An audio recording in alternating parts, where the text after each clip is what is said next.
Salute Knicks Nation. The streets are buzzing. The head coach, Tom Tibido, has been let go. And what is next for the New York Knicks with the head coaching role wide open? Let's talk about it. Welcome in. The season is barely over. And we have breaking news already, man. You know, with the New York Knicks, there's never an off season. With this thing, I was getting ready to do season review tonight, but we have bigger things to talk about. But we will talk about the season that was. But of course, what is next? Who's going to be the next head coach? Why has Leon Rose and the Knicks front office made this decision? Let's break it all down. Welcome in, Knicks Nation. Not a surprise to me, as we talked about, man, in the post-game defeat as the Knicks lose Game 6 to Indiana. I talked about the Knicks would do their review. I talked about within a week, a major decision would be made, and here we are, ladies and gentlemen. You guys are always locked in with us. Smash that like button. We'll get your reactions, questions. What's next? We'll talk about some free agents that I think the Knicks should be looking at as well. But of course, they'll be looking at the head coaching role. I said it, the NBA draft night is one of the biggest nights of the NBA. And of course, you need to have all your ducks in a row to make big decisions. And of course, having a head coach, knowing their philosophy, knowing the players that they like, all of those things. You need all those things. You need clarity for NBA draft night, which is barely 3 weeks away. But the Knicks did their review, man. And of course, they've made this big decision to relieve Coach Tom Thibodeau of his duties after a successful stint with the organization, man. I've got to start by saying my respect to Tibbs and thank you for your service. Obviously, it was a successful stint for Tibbs. Where the organization was before Tibbs came on board. And obviously the organization has made a lot of strides. Him and Leon in lockstep. Some of the front office has changed a little bit. The Knicks brought in Gerson Rosas, Vice President of Basketball Ops. They bring in some assistants in Rick Brunson as well, and Tibido's assistants. No word on what will happen with them, but obviously major change. Josh Harts given his reaction, thanking and being grateful for Thibodeau and how Hart ties into that, man. There's going to be a lot of connecting ties to this as we break it all down. Salute to the chat coming in the building. Buzzer Beater, Drew, Reviews, Dish Dash. Great to see you guys. And as I thank Tibbs, I've also got to say, you know, this is the decision I'm on board with. This was a decision I feel like is the right one for many reasons. So, and why this decision was made, I'm going to get into that right now. But obviously, Thibodeau, we don't know what the future holds right now. It appears that there isn't going to be an imminent role in the front office for him just yet. And we'll obviously learn more as the passing days hit, but Thibodeau is owed $30 million, so that could be a nice retirement for him. But he's a basketball lifer, and he'll want to continue, I think, working in this space one way or another. I'm sure another NBA team will probably look to pick Tibbs up as an assistant. But as it relates to our New York Knicks, there's many reasons why I think they've come to this decision. We'll go through the list. It's a long list. But ultimately, I think it's about the future. As a quote, Leon Rose hasn't spoken officially to cameras or media, but has put out this statement, and it's singularly focused on getting the Knicks to that NBA championship. You know, the Knicks were in 6 wins away from bringing in that NBA chip to this organization for the first time in 50 years, and we're so close. And it's about how can we get over the hump, man? How can we get over the hump? Tibido's reached the conference finals twice, hasn't been able to get over the hump. But obviously, I don't feel like he's been scapegoated. I feel like it's more about, okay, we know Tibbs' strengths, and we need to maybe get another coach that aligns better with the roster and where we want to go. Tibbs is set in his ways, his philosophies. Um, a large part of that was helping the Knicks get to the success they had, but obviously some of the things he's done throughout this season as well, I feel has been a hindrance to potentially getting to that next step, right? We'll talk about what's next and who could be the replacement. Johnny Bryant is out there, obviously a shortlisted candidate for the Phoenix job. I think the Knicks might have wanted to get in front of the line. Maybe Dan Hurley, maybe a not so popular choice, a left of field choice, Patrick Ewing, now is with the organization and been a lot more visible throughout the playoffs, especially traveling with the team on the road to every single game. But obviously, there's Jay Wright, Mike Malone. I don't feel like they're likely as much. From what I see right now, I feel like it's either Johnny Bryant, Dan Hurley, I feel like would be the leading candidates, but we'll talk about that more later tonight. Chris, who covers the Cavaliers as well, they hired Kenny Atkinson. Chris says this feels more like when the Cavs also moved on from JB Bickerstaff. And it's not just about not recognizing or appreciating what the coaches did, but more helping to return a franchise to relevance. And it's about understanding what's needed to take that next step. You know, and I feel like that's definitely where we should kick this thing off. The next step, guys, as I tweeted this out tonight, there were so many bumps in the road throughout this season, right? Game 1 versus the Pacers, in my opinion, could have been the straw that broke the camel's back. In my opinion, it wasn't the worst loss in franchise history. I think that's Game 7 of the 94 NBA Finals when you lose to the Houston Rockets. But it was the biggest collapse, in my opinion, and that has to be on somebody's watch. You know, the biggest collapse in franchise history was Game 1 against Indiana, and something had to give, man. Obviously, the Knicks weren't successful in that series. They were favorites to beat Indiana. And I feel like that could have been the final straw. But we'll go through the list tonight, right now. What's good, Juan? Great to see you. Dish Dash says Tibbs reached his ceiling. He did what the Knicks hired him to do. 100% agree. Great stint, man. I mean, coaches were hired to be fired. You know, what is it, 6 years, 5, 6 years? Steady improvements every year, but with clear hurdles, obstacles, and obviously I think his voice was waning on these group of players as well. Drew Review says, hello CT, happy with this result. Now let's go snag Johnny Bryant. I think you might be in luck, fam. I think Johnny Bryant is under heavy consideration right now, and we're going to talk about that. Buzzer Beater, great to see you. Let's chop this up. I tweeted this out as well. James Dolan and top players were part of Leon's season-end review of the Knicks that ultimately led to the firing. So basically, James Dolan signed off, obviously, the payout, but this was Leon Rose's decision. So Leon Rose, shout out to making the tough call. Obviously, we know how close those two are, but I think as we're going to get through the list right now, we understand why this decision was made. Juan says, I agree with the move. Paula, salute. Game 1 really did it. Plus the players saying they don't know their role. Jimmy says, God send. So Knicks diehards piling through. Great to see you guys. Obviously the season ended shorter than what we hope. But I think this move is a good move. You know, it's going to help us get to that over the hump.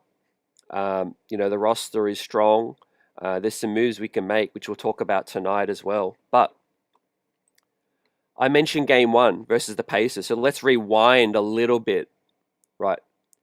Let's look at how the season sort of played out. So for me, the biggest issue that I see them looking at with Thibodeau was the offense. November, the Knicks had the best offense in the league, and it got worse every single month steadily as the months progressed. And there were concerns over players, like you said, not knowing their role. As spoken about, CP also mentioned it on Knicks Fan TV. He heard that, yeah, the Knicks players had concerns over not knowing what roles they had.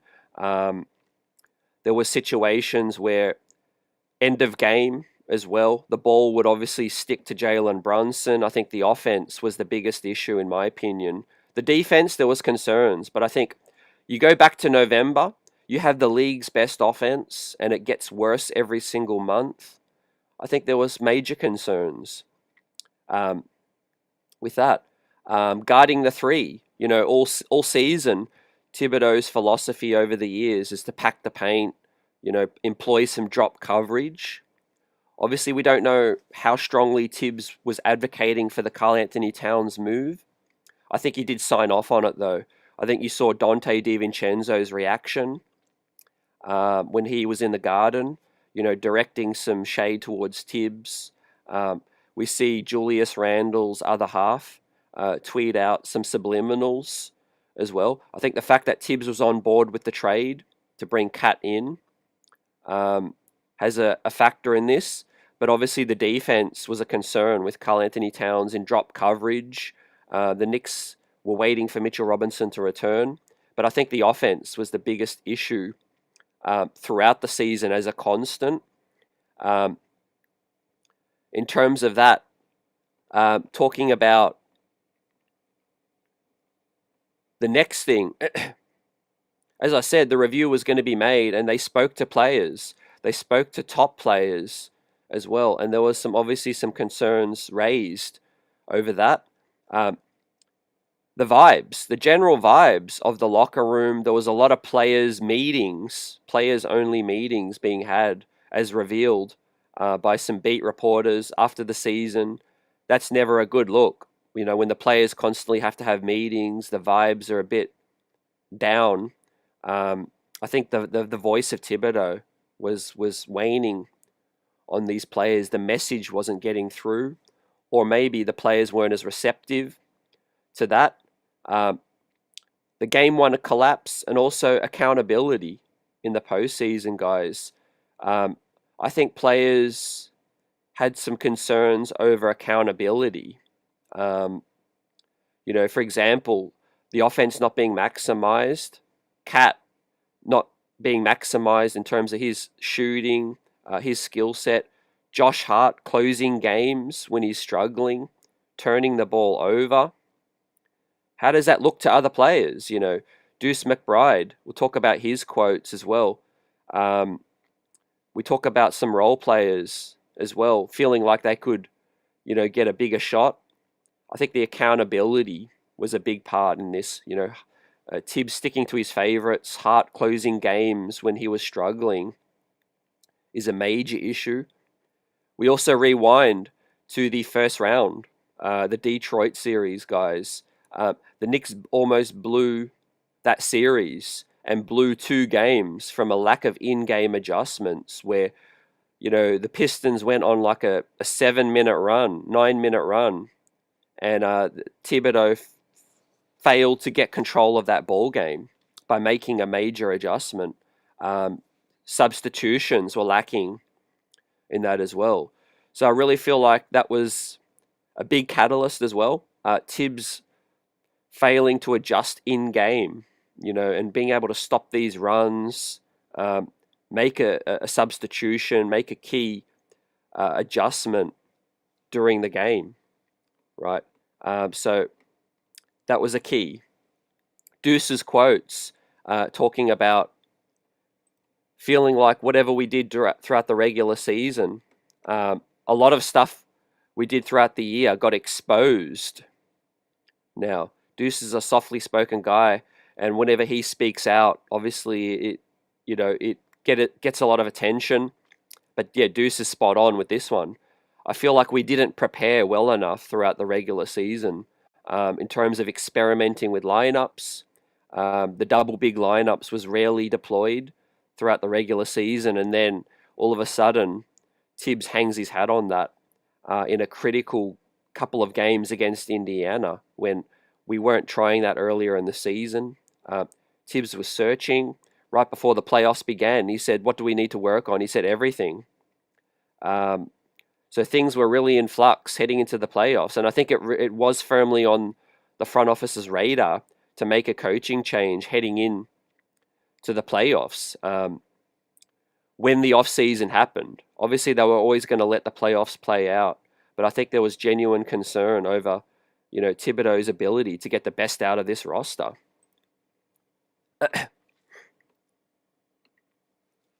Drew Review says so the Shams report on Tibbs being safe was a complete BS. I think there was some PR had with that one. Grays says, sorry to see Tibbs go. I hate to see Rick Brunson be his replacement. Yeah, I don't think Rick Brunson's going to be the replacement, fam. I think it'll be somebody who's more closely linked to the head coaching job. We'll talk about that as we go tonight. SF Wisdom says, great news. I think we will benefit greatly from this. I hear Johnny Bryant is going to be a replacement. Johnny Bryant's definitely strongly in the mix. Paula says, game one was the worst, embarrassing game I ever saw. Most definitely. But I really feel like you can rewind. You can go back to the Detroit series, everything on offense just looked so arduous, so difficult. Tough shot making. The offense was so reliant on tough shot making.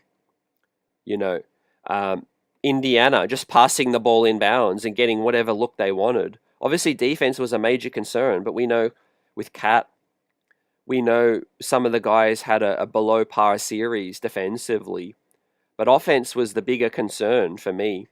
Tibido's lack of creativity, being one of the lowest three-point shooting teams in volume throughout the season when you traded for a Karl Anthony Towns.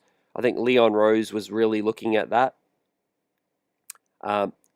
And also, next on my list is the future, youth movement, question, draft night. So the Knicks are up against the second apron, right? To move forward, they have players on their roster that aren't getting used, weren't getting used, should have been getting used at some point throughout the regular season. Tyler Kolek, Ariel Hukporti was benched for Jericho Sims, and Leon had to trade Jericho Sims just to get Hukporti some opportunities. And then you obviously look at Pacome Dardier. What does the future hold for next season, right? As the Knicks want to grow as an organization and get closer to that championship, they need to start being more flexible. They need to start playing players on their roster for the future, players that have abilities, potential, all of those things. Campaign was a stopgap. He was prioritized ahead of Tyler Kolek, when at some points throughout the season it was glaringly obvious that that was a situation where Campaign was limited. Tibbs waited so long to play a DeLon Wright, and ultimately that backfired, because he should have been playing him earlier. Landry Shamet got ditched out of the rotation and then brought back in. So yeah, Tibbs was doing a lot of searching, and I feel like there was some elements where they weren't on the same page. Leon Rose was dipping into the draft, bringing in some guys. The Knicks had 4 second-round picks: McCullough, Dardier, Kolek, Hukporti. Those guys didn't get many opportunities this season. So yeah, it's all about the future and understanding that Thibodeau, has helped us get this far, and we're trying to take that next step, and win a championship. But I think the playoffs really did show some even more weaknesses, pitfalls with Thibodeau's schemes. As Deuce McBride alluded to, some of the things got exposed. Also, his decision making lacking of adjustments and ability to stop runs. Elliot, what's good? Daniel Berry. Paula says Bridges speaking out about playing the bench really shone a light on a lot of things. 100%. I think the two big pickups, Mikal Bridges and Karl Anthony Towns, weren't fully utilized, I think, to their abilities. And it goes back to the offense. I feel like it's a lot of Brunson ball stopping, and we know how great Brunson is in terms of tough shot making. I think the Knicks' assists went down too much, and ball movement was lacking as well. Karl Anthony Towns, when Brunson was on the bench, he was thriving.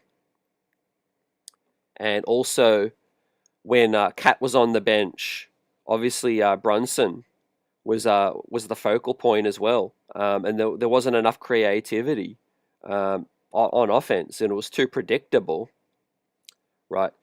A lot of people were on board with this as well as some people being surprised. Kevin O'Connor says firing Tibbs is a tough call, but the right choice. Had all year to experiment with two big lineups. He didn't, even after Mitch returned. Had all year to install layers to the offense, and he never did. Knicks need a more creative coach to take that next step. So that's what it's all about, guys, taking that next step. And I feel like with Thibodeau, it's a lot of people are going to focus on Tibbs itself, but sometimes a coach just runs its course over 6 years.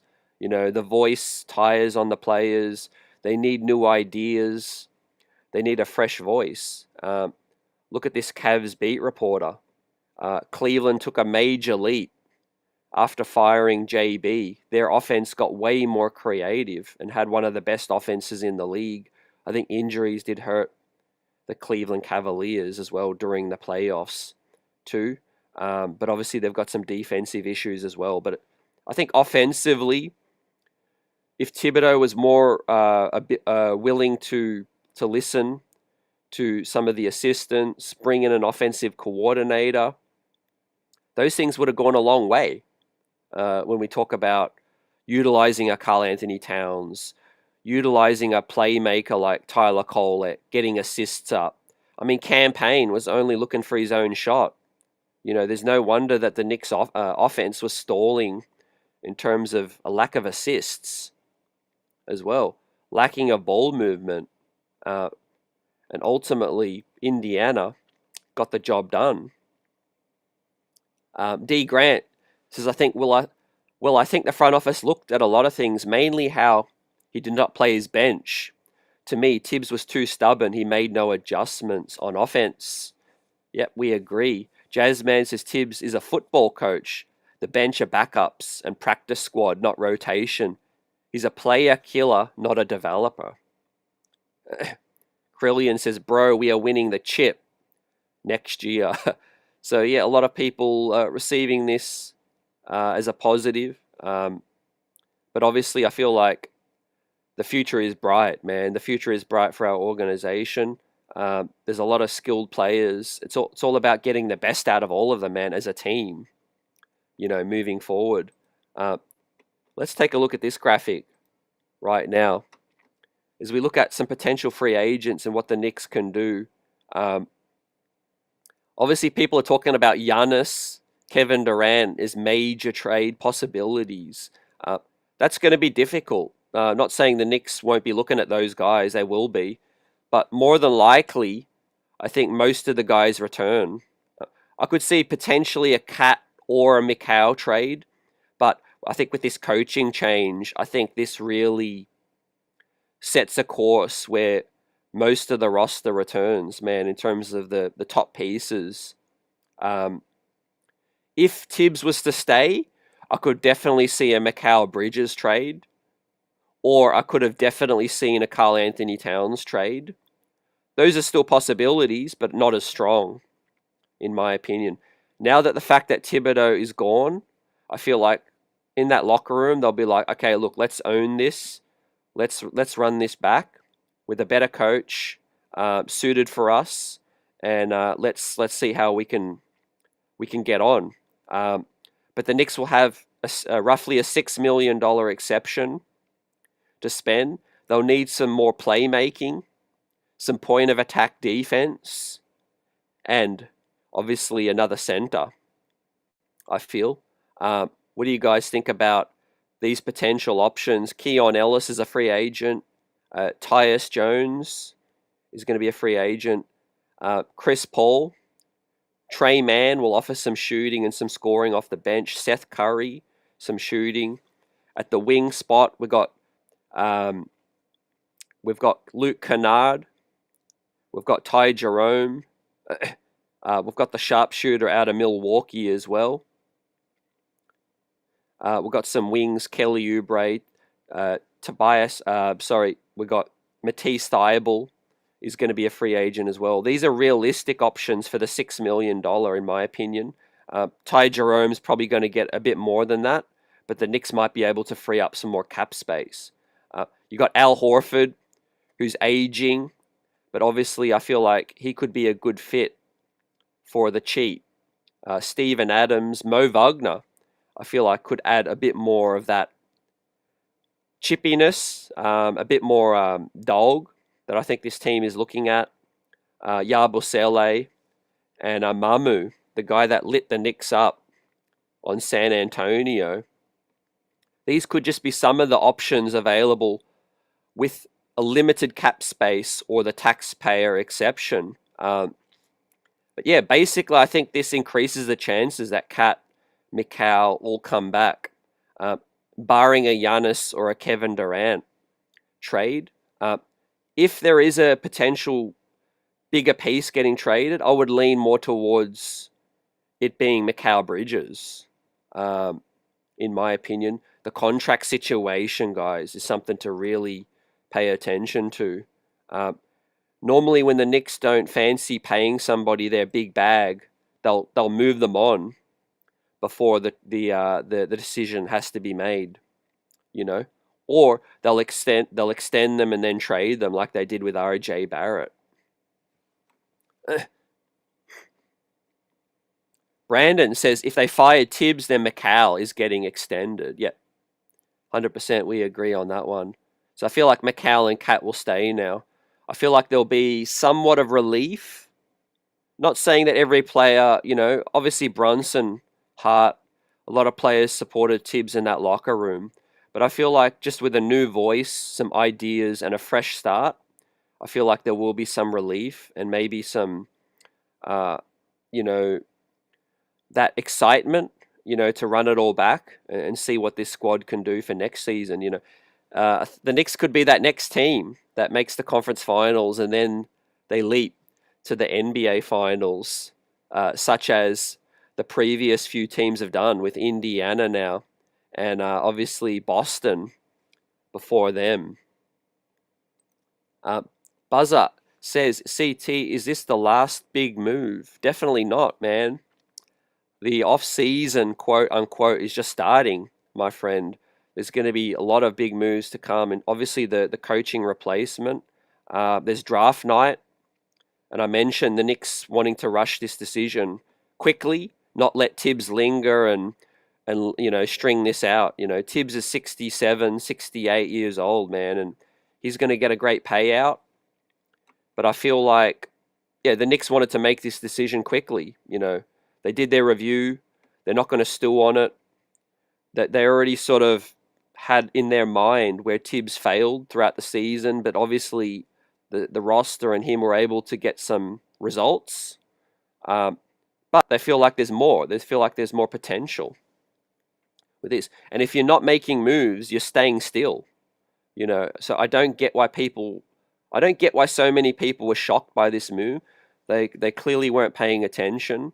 I think some of the results masked what was happening, with the Knicks, grit, determination, just gritting out some of these wins. But look, ultimately, we're coming from behind from almost every single game, man. You can't be falling behind 15 or 20 every single game, thereabouts. And whenever we lose a game, it's a blowout. So something had to give. But I really think the underrated element is accountability. You look at guys like Deuce, wasn't able to finish games out when he should have deserved to close some games. You look at Mitchell Robinson, wasn't closing games out in some instances when he should have been. He was starting. You look at Hart, having like 6 turnovers and was finishing the game with 35 plus minutes. And then you look at bench guys like DeLon Wright, Landry Shamet, weren't getting minutes earlier in the season when Cameron Payne was getting all the minutes. So I think like there was some serious questionable decisions by Thibodeau, but then obviously during the games as well, I think his lack of ability to adjust and stem a run. I mentioned the Detroit series. That was key in this sort of decision and thinking. Jazzman says Leon working his butt off, working the market and cap for nothing with Tibbs. Stanley says Keon Ellis will be the best fit, in my opinion, but I doubt he'll take the mid-level, perhaps a sign and trade. Yeah, we got options, man. We can sign and trade Precious Achiuwa salary at a pick. Keon Ellis was only on 2-something million. So if he was to take the 5.7 exception, that would be a pay increase. David says, Buzzer, this is the beginning of a big shake-up. David says everyone is also available for a Giannis trade. Yep. I think everyone except Brunson. I do think Cat would be moved, but I think it's going to come down to Milwaukee just having more options, fam. I really feel like more than likely Cat Mikal will be back. And look, with the new coach, I'm okay with that because we can still make some serious moves. I mean, I would like Mitchell Robinson to return, but that's a piece if teams were really interested. They might be able to offer us something good. Deuce, I like Deuce, but obviously he's not untouchable. We have the $5.7 million exception. We have some more moves we can make. We have a draft pick this year as well. You have a Kolek and a Dardier who you absolutely need to prioritize and play, right? Dardier, you drafted him in the first round. Why are you paying his salary if you're not even going to try? I mentioned Tibido earlier in the season. He started Dardier on opening night in Boston and then barely got another opportunity when the Knicks needed size, they needed defense, and basically the Knicks were struggling at various points in the season. But yeah, I feel like the players will welcome this. Fresh start. Obviously, Brunson is a big Tibbs advocate. It's going to hurt him in some elements, but he's a professional. But I really feel like with the players struggling with each other at times, the accountability, having to constantly have players-only meetings that's not normal, man. It's not healthy. And obviously the accountability factor from Tibbs. I mentioned who is most likely to come in, man. I really feel like Johnny Bryant is under heavy consideration. The Knicks are always a step ahead. They don't just make this move and think about who are we going to get. They've already been thinking about it. I think Dan Hurley is a major option. Ties to New Jersey. This is his dream job. Various sources say. From Dan Hurley. Obviously, Johnny Bryant knows the players, knows the situation very, very well. The Knicks might have wanted to get a jump on that candidate, obviously, before he potentially gets the Phoenix job. I'll tell you who I don't think is going to get the job, Mike Malone. I think you can rule a line through Mike Malone. I don't think he's under heavy consideration. I also don't think Mike Budenholzer would get this job either. Again, a left of field option, Patrick Ewing. His presence with the team, James Dolan, increased from 0 to 100 basically throughout the season to the point where he was traveling on the road. And I look at those things. I look at Patrick Ewing, normally Dolan is a couple of steps ahead when he makes these decisions, right? The fact that Patrick Ewing was traveling with the squad on the road constantly does stand out to me. Not saying he's the leading candidate or anything, but I'm just saying I wouldn't be shocked, if Patrick was to be given an opportunity. But I don't think he's the leading candidate. I do think it'd be between Johnny Bryant and Dan Hurley. I see Frankie Isola suggested potentially Jay Kidd. We don't know what's going to happen with J Kidd, but I'll be surprised with that one. Jazzman, does this mean Rick Brunson is gone? Great question. I don't think so. I think Rick Brunson will likely stay, but I do think a whole heap of new assistants will come in, obviously, as well. Obviously, Dice Yoshimoto, I think, will be gone. Darren Ehrman, Andy Greer. I think a lot of the Tibbs assistants, most of all of them, will be gone, but I do think Rick Brunson will stay. I haven't heard anything. I'm just speculating with that one, but I do think it'll be likely that Rick Brunson stays. Yeah, Maholi King salutes says the Bucks will want a haul, not 2 players for Giannis. I feel like Giannis is more likely to go to maybe San Antonio or the Rockets as well. They've got a lot of options that they can trade. Drew Reviews Music says, I'll give Tibbs some credit though. He developed Deuce into the ideal player for us that he could be with playing him at the point. However, he's more of a shooting guard. Look, Tibbs did some fine things, but ultimately it's about taking that next step. How can we get better? If you're not getting better, you're taking a step backwards. And look, if Tibbs return, man, the organization knows that, these rookies and a lot of the young players would have barely got an opportunity. It would have been the same thing. 7-8 man rotation. Every single year we're saying the same things about Thibodeau, and it just never changed. He didn't really give us any new wrinkles. Yes, it might have been hitting a decent, result every year, but it was nothing new. And every year it was the same pitfall. Short rotation, lack of adjustments every single year. That never changed. And something had to give. Joel says, adding size off the bench to alleviate pressure off Brunson. Yeah, great comment, Joel. I like that. I think the Knicks do need more size. We need some shooting, though, and some ball handling. So, yeah, I do expect us to look at another playmaker off the bench. I know guys like Trey Mann, Seth Curry are undersized, but they would give us some scoring, some shooting punch. I know Tyus Jones is a bit undersized. I think Keon Ellis is a good option. Ty Jerome would be a great option, although I think he's going to get more money. Luke Kennard is a free agent. You might be able to get a Kelly Oubre, a Matisse Thybulle. I think those guys would be open to taking the $6 million exception. That's quite close to the salary that they were on this season.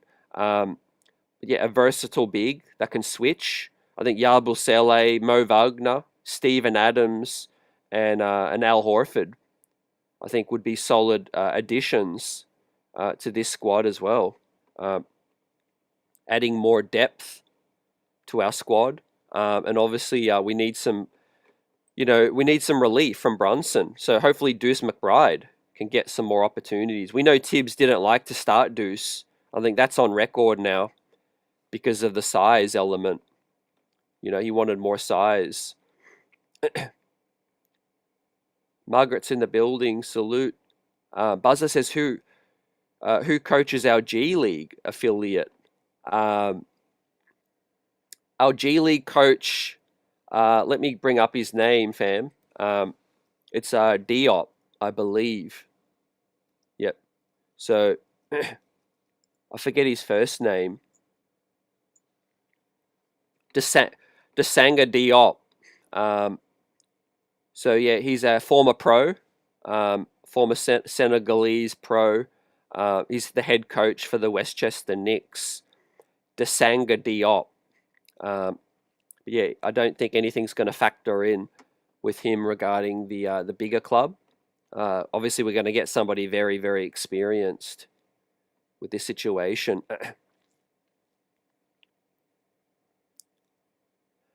Maholi King says he took you to the ECF after 25 years. That's a new wrinkle.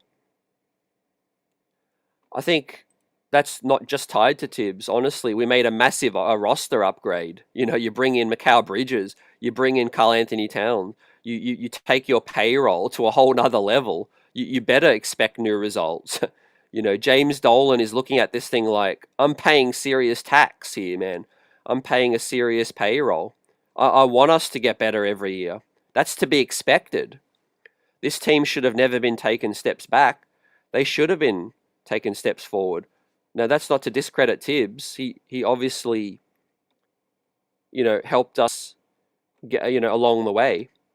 But he also got in his own way at times. You look at the playoffs, you have to look at where we ultimately failed, man. We should have beaten Indiana. I'll stand on that hill. We built a roster, and the front office built a great roster to dethrone Boston. And Tibbs did a solid job in that series. But obviously, the Detroit series, there were some, dodged bullets in that one, man. Six game series. We escaped with one of the games where Hart fouled the shooter as well. And everything just looks so arduous offensively. Defensively, I think I would have backed Tibbs to get our defense better. How much better, I don't know. But I'm sure Thibodeau would have done his best to, to maybe get another defensive player in here, sprinkle the minutes between Cat and Mitch. But I think offensively, our ceiling was there with Thibodeau. It was too much Jalen Brunson, ISO ball. We weren't utilizing the three-point shooting of Cat and Mikal. And like I said earlier, man, our offense got worse every single month, man. From November on, it got worse every single month. And obviously our three-point shooting decreased as well. Eddie Salute says, Tibbs got us to our floor, not our ceiling. And I think it's just one of those situations where you just have to strike right now. The prime is there for these guys. If they don't feel like Tibbs is the guy to get us to that next step, then yeah, why wait? Margaret says, I think Johnny Bryant will be the next guy. I could definitely see that happening. I think Johnny is close to William Wesley. But obviously, we look at a guy like a Gerson Rosas, who has a great relationship with Tibbs from Minnesota. A lot of people aren't talking about him, man. They always talk about Leon Rose. But Leon Rose does, survey the room. He listens to everybody. He gets everybody's opinion, and then he makes a final call. And Gerson Rosas is the senior vice president of basketball operations. He was all the way with Thibodeau in Minnesota. He sees where things were going right. He sees where things are going wrong.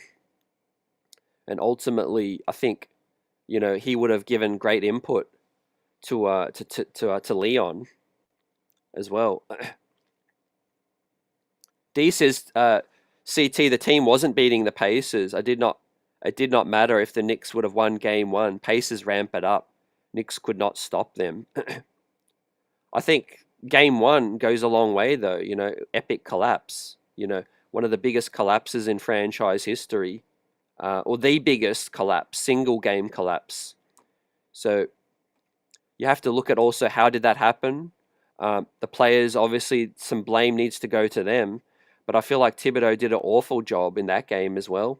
There was awful swings in the Detroit series.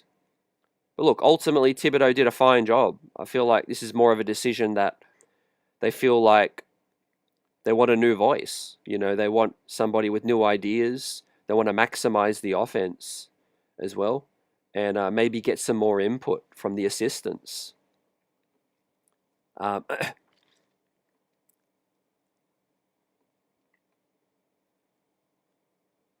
Angel says, Devil's Advocate, was this the best defense you were going to get out of this group with JB and Cat out there? Who's to say the next coach won't do worse on D with those guys? There's, no guarantee, like you say. Obviously, the front office has gone out on a limb and they're banking on this move working out. But I think with the blessing of the owner, James Dolan, I think that they'll be confident that they'll be getting somebody in here that can do a great job, when it comes down to that. But yeah, you got to salute Thibodeau for some of the things he did with defense, especially that Boston series. Um, Ultimately, this season I know has a lot of mixed feelings, but I'm going to look fondly upon this season. Overall, it ended on a sour note. It ended on a frustrating series loss to Indiana for 2 years running. But I feel like we made great progress. Within 6 wins of an NBA championship. Like if we hopefully get there in the next few years, I'll look at this year as like, okay, yeah, we got closer and we made major steps and we got to learn a lot more about our guys. But unfortunately, it does feel like there was a missed opportunity. There does seem to be a lot more possibilities with this roster, and I felt that all year. I felt like we were laboring in certain instances where we didn't need to, um, and a lot of self-inflicted wounds. Is the roster perfect? Absolutely not. But I do feel like there's so much still potential with this roster, and I feel like changing Thibodeau, we're not going to fall off a cliff. Um, maybe we regress a little bit in defense. Who knows? But I don't feel like we're going to fall off a cliff or anything. I think we can get more out of these guys, and obviously we're going to be able to make some improvements. To the roster. Building Block says, as of right now, the Knicks head coaching job over the Phoenix head coaching job. Definitely, man. I feel like just the fact that Johnny Bryant has been here as well, more stability. I feel like Eddie agrees. Bryant is the choice, new coach, but knows the players and the organization. That's a big tick. That's definitely a big tick for me as well, fam. Has a working relationship with a Jalen Brunson as well. And remember, our offense got less creative when Johnny Bryant left. That was a noticeable drop-off. Margaret says Knicks would have had won the series if they had won game 1 or 2. We'll never know. That's the most frustrating thing. I see so many differing opinions on if the Knicks won game 1, they win the series. Then some people push back on that, saying, if the Knicks win game 1, maybe the rest of the series goes different. You never know. But ultimately, I feel like the way the Knicks lost, it just should never happen, man. There's a reason why 994 teams in that position win and 0 teams lose in that position. The coach needs to wear a lot of that. Not all of that, but a lot. 994 teams managed to win in that position and 0 teams lose, man. It was the largest single game collapse in franchise history. And so it was disgusting. It was despicable. But ultimately, there's plenty of blame, to go around, fam. With that said,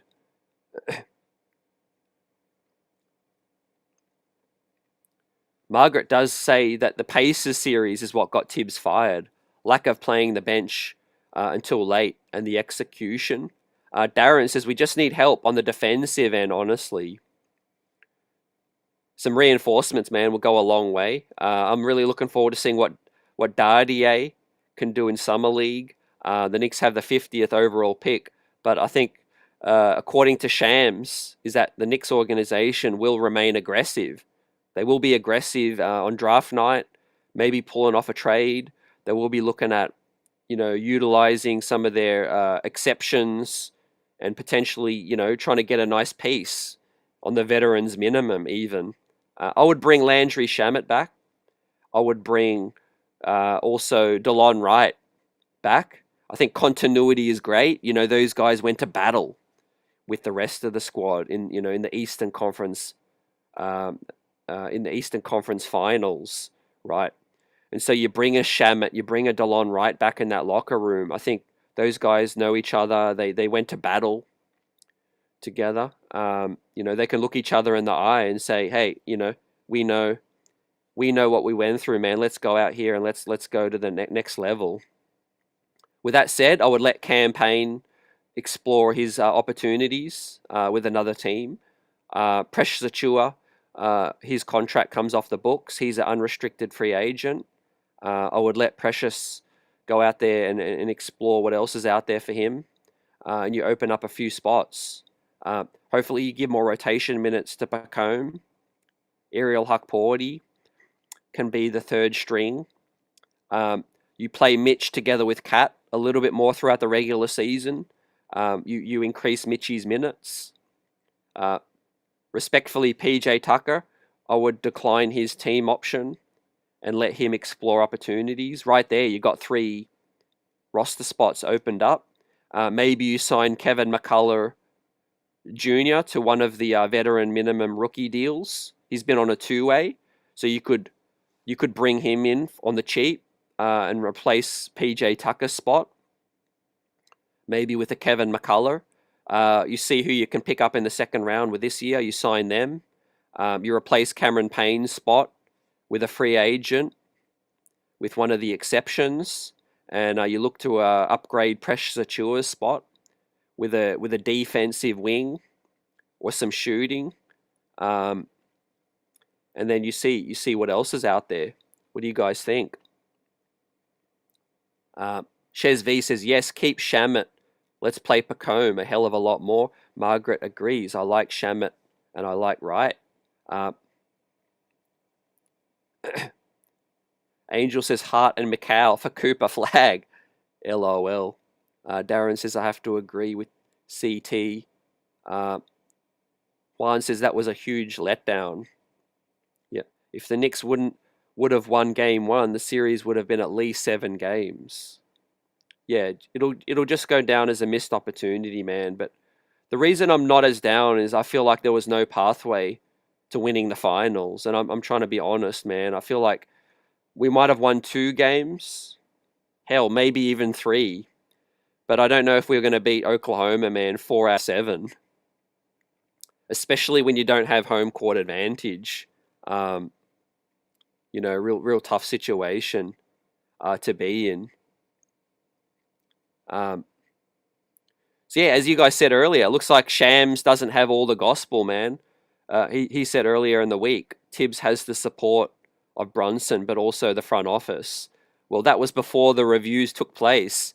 So Shams trying to get ahead of himself a little bit with that one, man. I think he jumped the gun when it comes to that.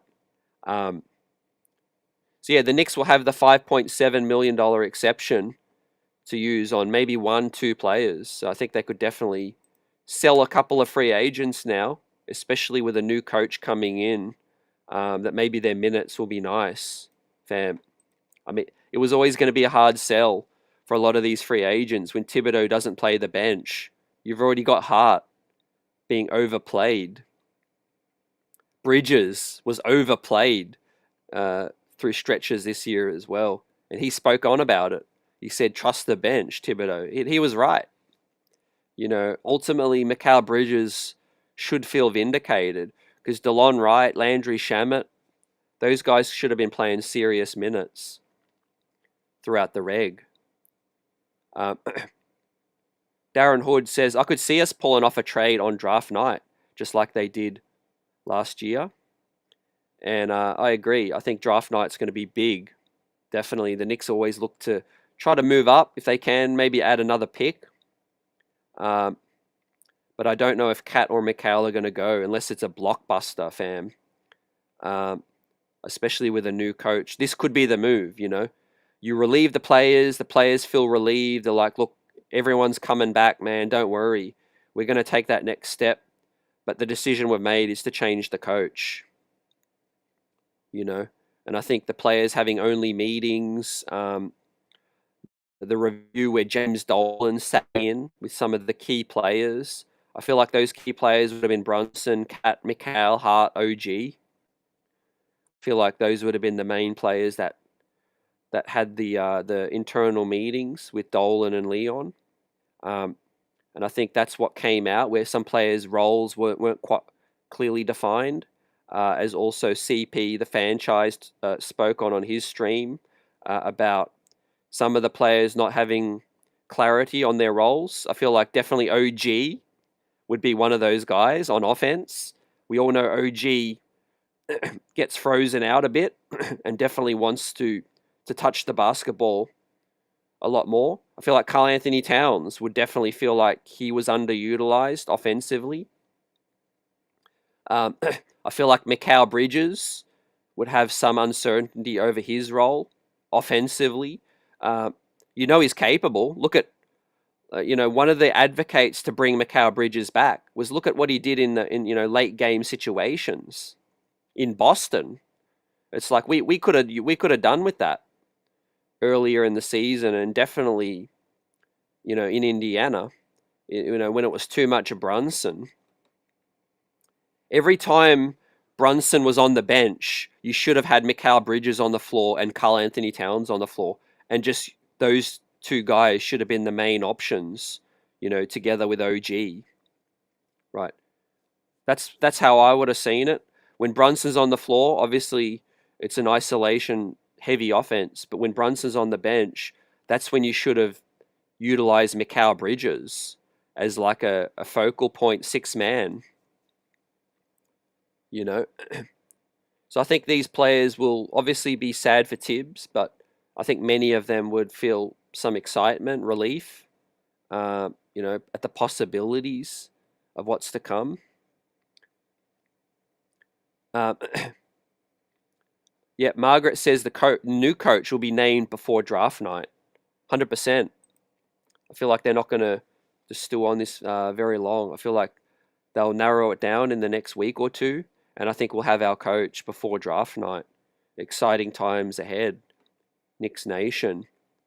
But also, like I did at the top of the show, I thank Tom Thibodeau for what he's done and in his service. He'll go down as one of the best, Knicks coaches in history, surpassing Pat Riley.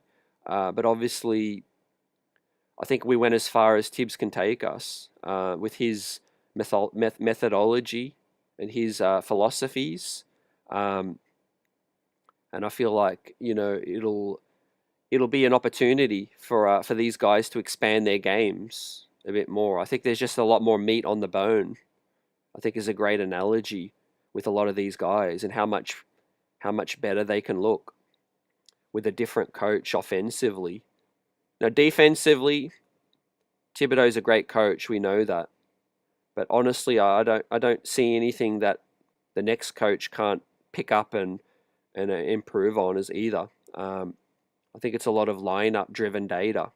A lot of our defensive shortcomings, I think, was data and lineup driven. But obviously, Karl Anthony Towns, you have to improve with his minutes in terms of playing at the 4, less at the 5, and never in drop coverage, fam. Never.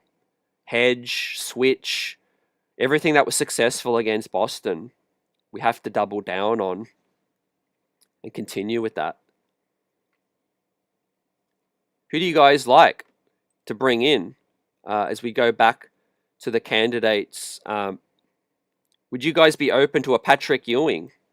Right. I think he served his dues as an assistant. Obviously, an unsuccessful stint at Georgetown. But I do think at some point in the future, he might get his opportunity. The fact that he's more visible with the organization now. Maybe James Dolan feels that could be a popular choice with the fan base. But I think with a pedigree, there's more experienced head coaches.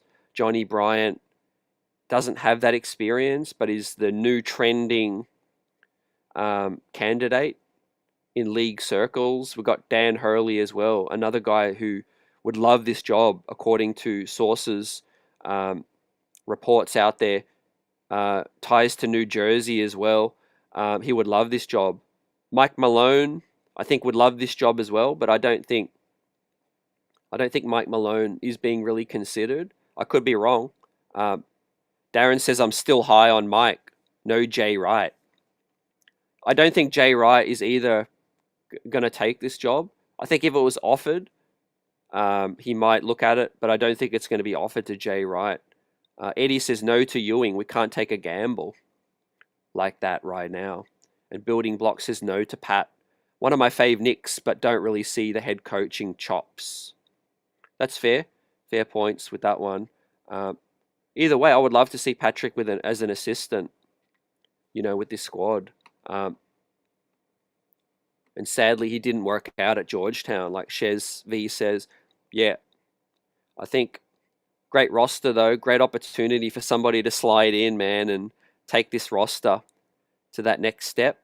You know, there's leadership there, there's experience, there's everything you need to compete right now. I think it's going to be a stronger bench. I think we'll see a more even minutes distribution. I think that's the big win for the anti-Tibbs fans. We will see less Josh Hart, better on his knees, better for his wife, his future. That Hart will be playing less, I assume. Mikal Bridges, less minutes. I'm excited to see who can take the next step. I think there's more meat on the bone with OG Anunoby, man. He was one of our most consistent shooters. He should have been shooting a lot more, man. Get OG involved in some action, pick and roll, pick and pop. I know he's limited as a creator, but he can drive. He can definitely use his physicality in the post-ups. He's got a nice head fake. I think there's more meat on the bone for OG Anunoby. He's only 28 years old, He's coming into his own. I think similar age to when Julius Randle took a leap as an MIP. I don't think OG is going to get to that level, but I'm just saying I think there's an opportunity for OG to expand his offense. Karl Anthony Towns, man, one of the best shooting bigs in history.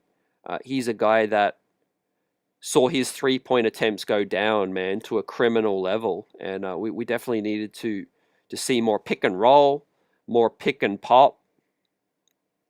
Do what was successful against Miles Turner, the drive, the straight line drives, against the right opponents. I think he gets into trouble sometimes when he drives on, smaller, tricky defenders, but on those slower footed bigs, I think Karl Anthony Towns is a walking mismatch for those guys as well. Obviously, a full season of Mitchie, fully healthy. Congrats to Mitch on his successful return. Amazing postseason run for Mitchell Robinson. Excited to see what the future holds for him heading into his final year. Mitchell Robinson will be an unrestricted free agent after this next season. So he's coming into the final year of his deal. The Knicks will have a decision to make to extend Mitchie. I think they'll run it into the season and see how it looks, but play Mitch more next to Cat. And like I said earlier, we've got some bench spots to upgrade. Campaign, PJ Tucker. I think Precious Achua will be gone. Maybe one of DeLon Wright or Landry Shamet won't be back. You never know what opportunities will be there for those guys. I'm assuming they'll have interest in returning, but nothing's given right now.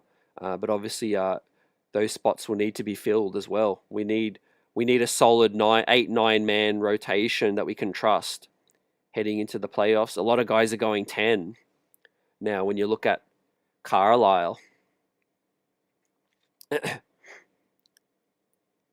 Michael says Malone is too similar to Tibbs. If you were going to hire Malone, you should have just kept Tibbs. Yeah. I think there were some key similarities, so you do have to definitely consider that. But that's why I don't think Mike Malone is being considered. Jay Will says OG bricked a lot of wide open corner threes this whole playoffs. Check the file. He did. He missed some key shots, key moments. But I think if you look at the whole team as a whole, he was one of the more consistent shooters that we could rely on, from corner threes. But obviously, Cat is our best three-point shooter. We need to get him more looks. I think Mikal can get some more looks as well. He needs to work on his jump shot, man. Hopefully, he can get that corrected. The hitch is still there, some. But I do think Mikal Bridges can be more consistent from downtown than he showed this year as well. Deuce McBride coming into a critical year as well. I want to see more from Deuce in terms of minutes. I think Deuce McBride was criminally underused by Tom Thibodeau. Criminally underused. And it's no secret that he was one of the guys that spoke in the locker room about, a missed opportunity and about, some of the things during the regular season getting exposed as well. I think Deuce is more suited at the 2 guard, but he should have been closing more. He should have been starting against Indiana at the point of attack to slow down Tyrese. Juan says, I'm down for any coach willing to develop, listen, and can make in-game adjustments, especially keeping minutes balanced so that guys don't get worn out. 100%. Those are the key ingredients I think we'll be looking for. But yeah, some more creative offense, less Jalen Brunson reliance, like you said. Less on less wear and tear on JB. I love JB, man. I think a lot of us don't have any problem with JB shooting a lot of shots, man. He's our best offensive player. But at the end of the day, it's predictable. And he's 6'1", man, 6'2", right? It's different. It's different when you have a guy like a Kobe Bryant, a Kawhi Leonard, Those guys are a mismatch for most people because they've got size. JB is an incredible, difficult shot maker down the stretch, especially with great clutch gene. But most of the time he's guarded by a larger body, a bigger defender, and it's wearing and tearing on him, man. It just shows what JB is doing is so special against these bigger defenders. And I would love us to get a great shooting guard in here, maybe like guys like a Malik Beasley, a Luke Kennard,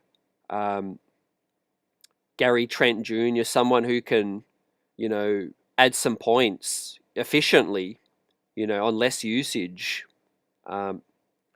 so that we're not just relying on Jalen Brunson too much. But obviously when you have Mikal Bridges, he's a guy that you need to prioritize a lot more. Now I'm going to bring up this cap situation from Bobby Marks. And with that said, I think that Mikal Bridges will be extended, and I'll explain why. Everything I'm seeing leads me to believe that Mikal Bridges will get his extension with the New York Knicks, assuming he's not in a blockbuster for a Kevin Durant or a Giannis Antetokounmpo. That's obviously less likely. Who knows how that plays out? But for now, things are trending towards Mikal Bridges. He's in the final year coming up. He's earning $24 million, right? The reason Mikal Bridges will get his extension with the Knicks, I think if you look at the second column in the middle, 2026-27 salary cap, the cap goes up strongly that year, right?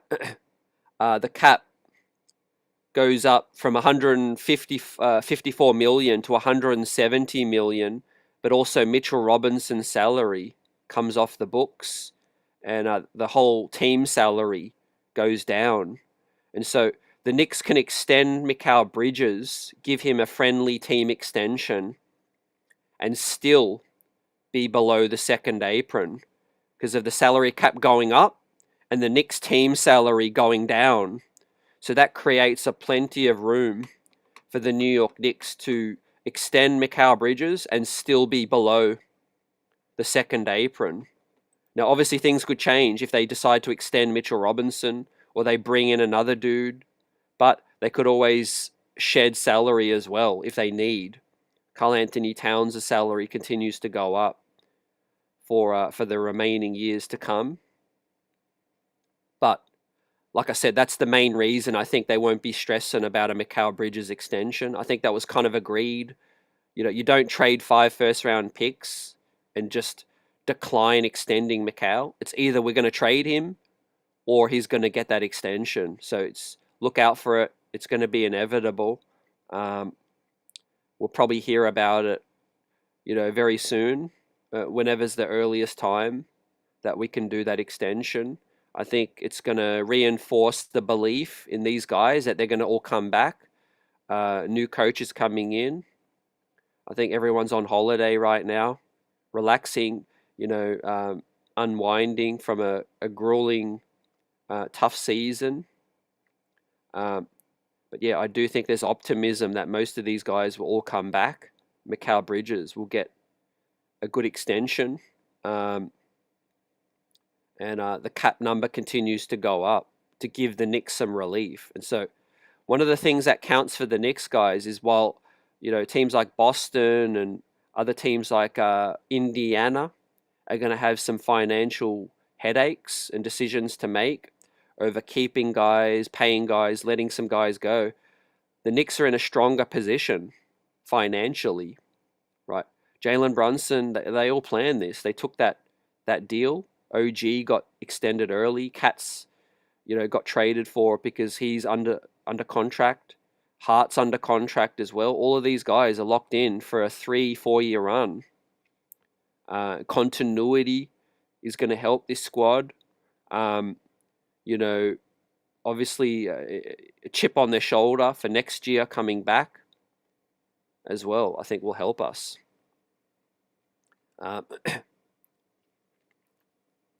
D. Grant's not a fan of the extension with Bridges.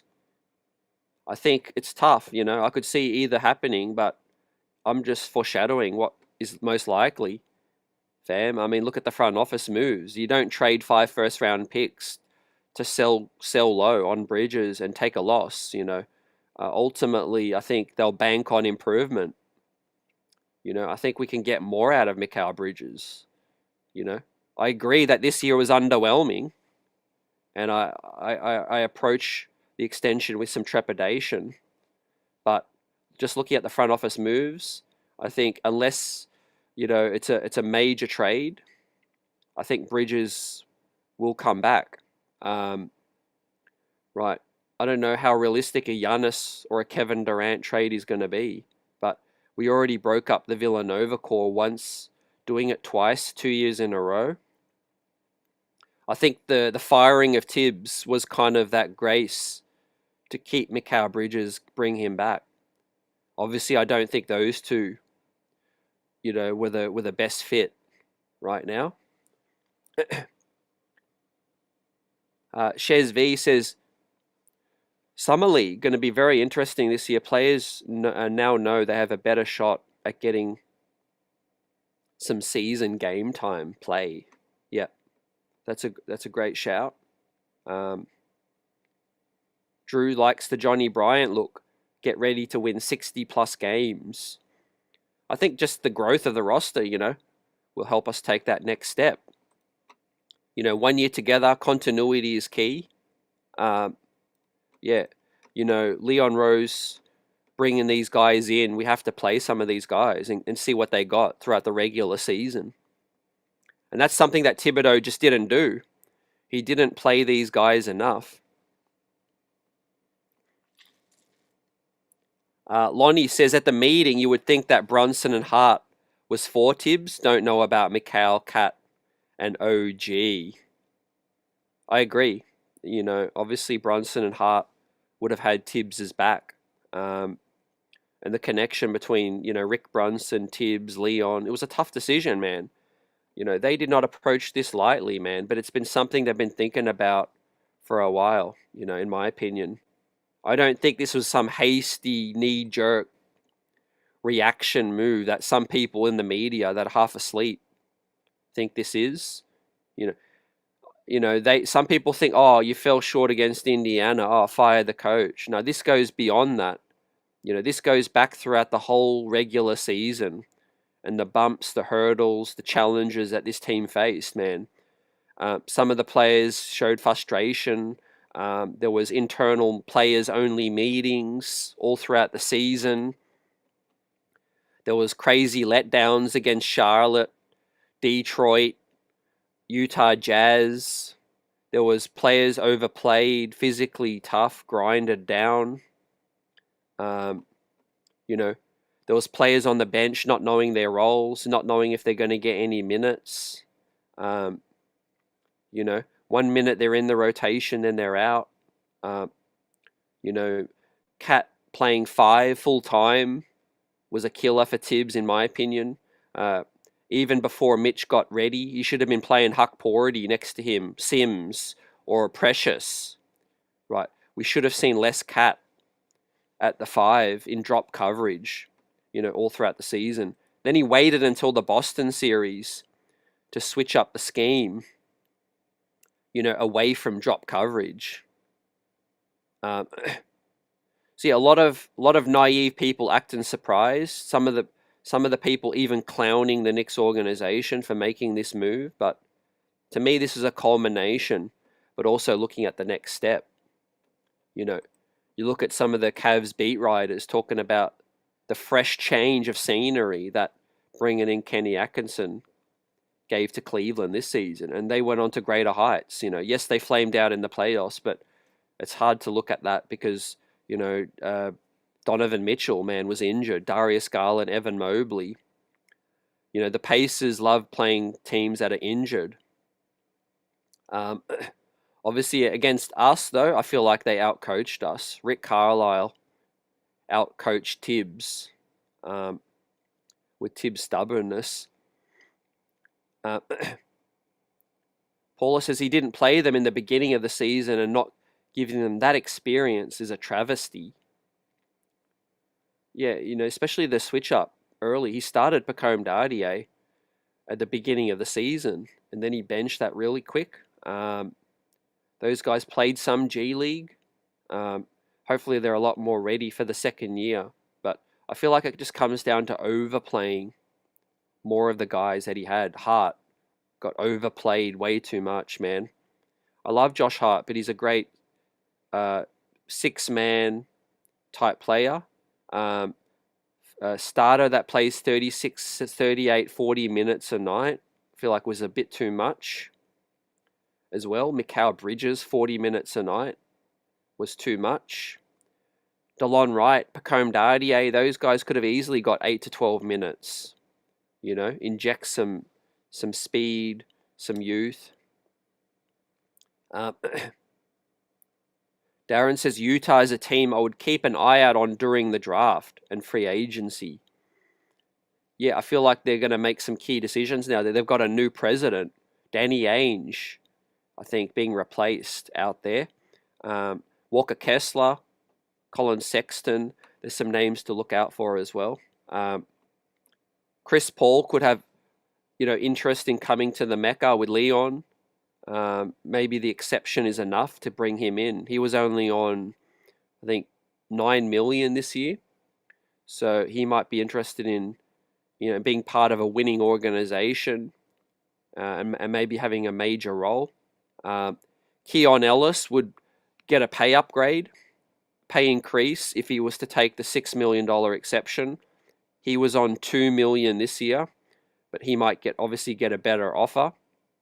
Al Horford's been floated around by Bobby Marks, I believe, and some others. Look, I know Al Horford's close to the end of the road, possibly the end of the road, but even for a 1-year option, I think that would be solid. As a guy we know he's switchable, he can knock down the three. You wouldn't be playing him many minutes, because you've got Mitch, you've got Cat. I think that would be something that I would be open to. Steven Adams, I would love, but he's probably more of a Tibbs guy. He can't space the floor out, but rebounds and is a great rim protector as well. Mo Wagner, a guy that I hate when you play against, but if you look at what he brings to a team, he's somebody that I think would add some spice to this roster. A guy that's always talking, a guy that is vocal. Is an energy type player, will be in your face, step up to somebody, he'll be a punk and be a guy that, ruffles some feathers out here, kind of like an Isaiah Stewart type. I think this roster is a little too soft at times, friendly, buddy. I would like us to get some toughness. Yabusele had a good season back in the league with Philly.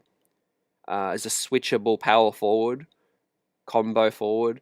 Mamu, that dude is a guy that can score, is a big man. We'll take a look at all of these guys that are free agents right now. Let me bring this up.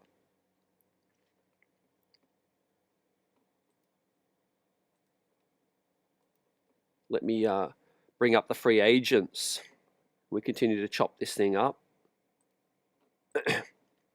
Big day in the Knicks organization, man.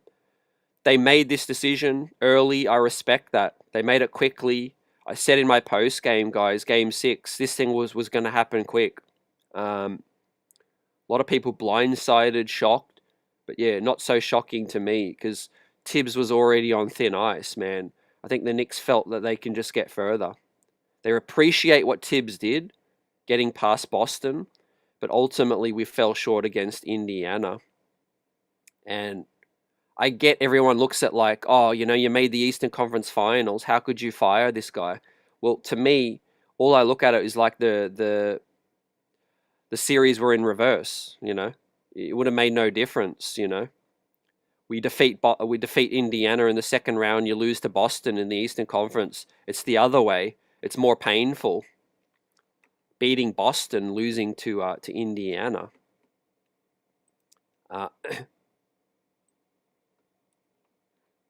So we got the full list of free agents via Hoops Hype.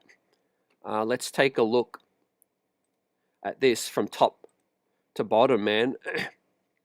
Darren says shout out to Grimes out in Philly for doing his thing. Grimes found a great opportunity for him. I'm happy. You know, he wasn't getting the minutes here, but, you know, he needed some more seasoning, some more maturing. Same with Obi, fam, as well. I'm not mad at Obi, the whole thing. He wasn't getting minutes here, but I think it was the wrong pick at the time when you had Julius Randle and you wasted a first-round pick on a player that plays the same position, fam. So let's bring this bad boy up.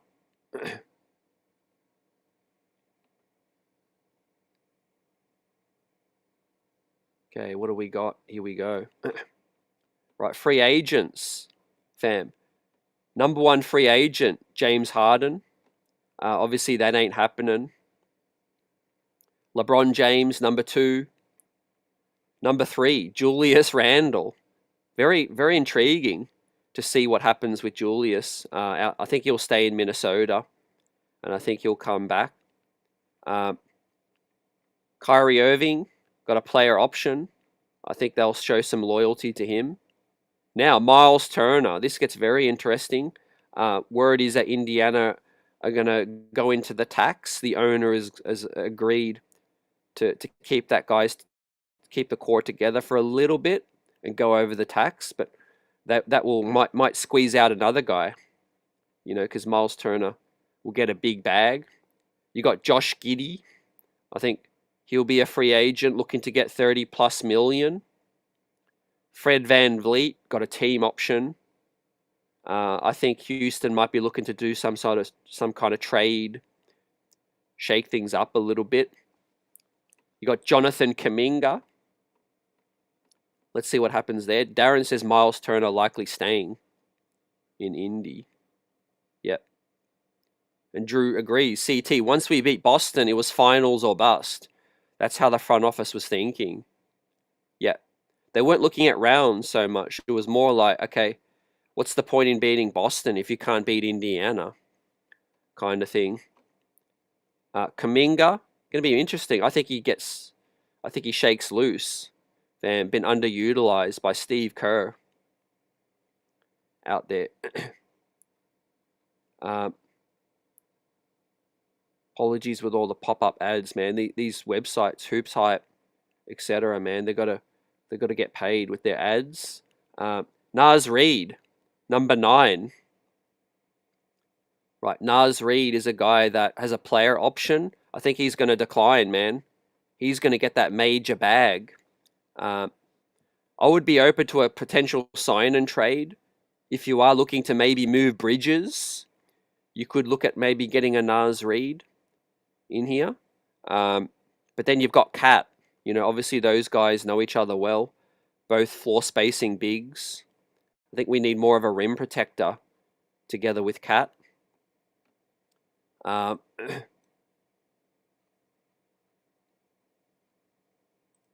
else we got next? Malik Beasley, number 10. So, going to be interesting. He's on $6 million for this year. Was Malik Beasley? I think he's definitely earned a pay rise. So he's probably priced out of our range, but Leon could get creative. Could be shedding some salary. I would not rule that out, but I don't think that's as likely as keeping Bridges and just adding around the margins. But if I'm Detroit, I'm definitely looking to keep him and running it back. Salty Aldama could be an option for the New York Knicks. He was on $3.9 million. So the exception would be an upgrade, would be an increase for Salty Aldama. Averaged 12 points per game, 6 rebounds, 3 assists. Shot 49%, 37% from downtown. Salty Aldama, they've ranked him as the 11th best free agent. He can play some 3, some 4 as well. However, he's restricted. So we'll see how that plays out. Cam Thomas, number 12. Brooklyn are going to bring him back, so I've heard. He's going to get paid. Brooklyn have got the most cap space, so they won't let him walk. But he would be a solid fit, a Cam Thomas off our bench as a scoring guard. Kelly Oubre, a guy that I've got on this graphic, fam. He earned $7.9 million this year. Versatile wing that can slash. He would have to take a pay cut, but I think he's had interest in the Knicks in the past. There's been mutual interest. He decided to stay in Philly. We'll see how this all plays out. Brook Lopez, don't see that as a fit, fam. He can't shuffle his feet. Is a liability on defense. Number 15, Ty Jerome, man. Only on $2.5 million this year, man. Was one of the biggest bargains in the league. I think Ty Jerome is going to get paid. He did lose himself some money, man, with a mixed playoff performance.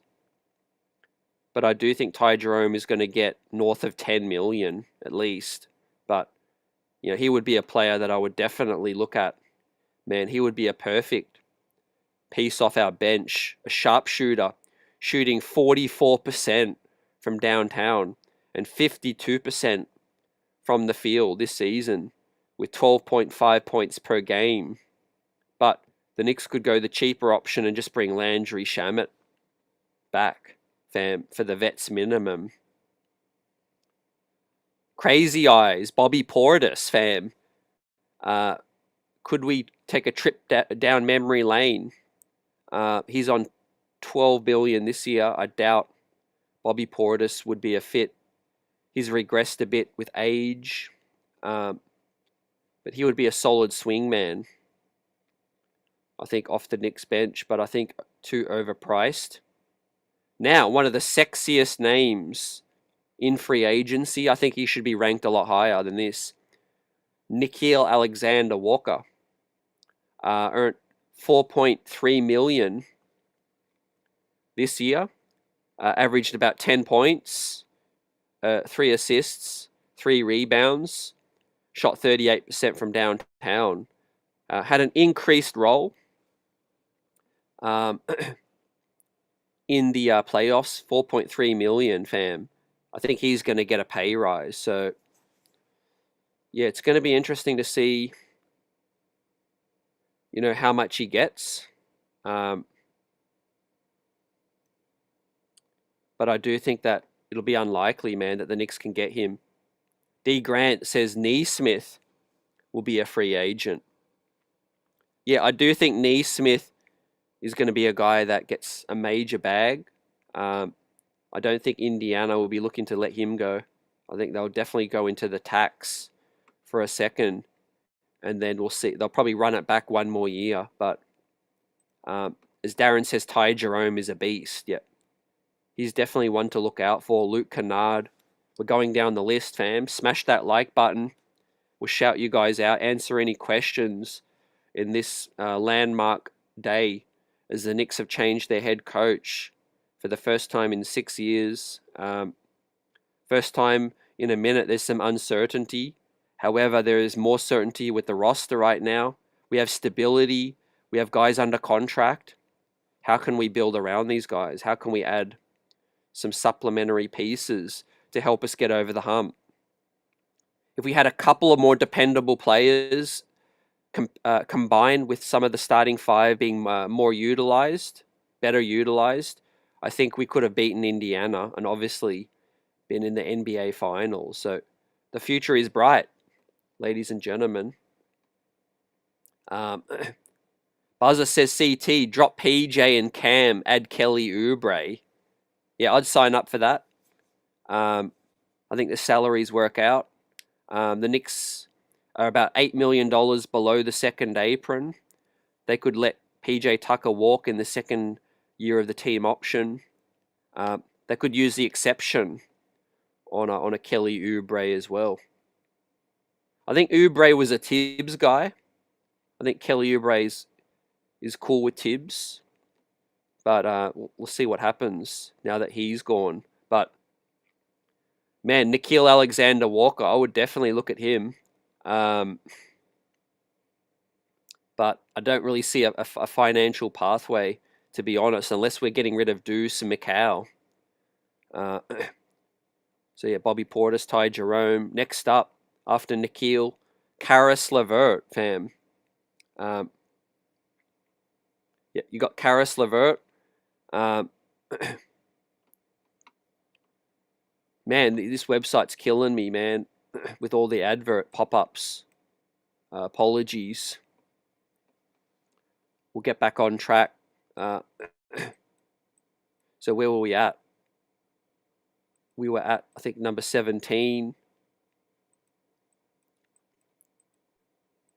Malik Beasley, Salty Aldama, Cam Thomas.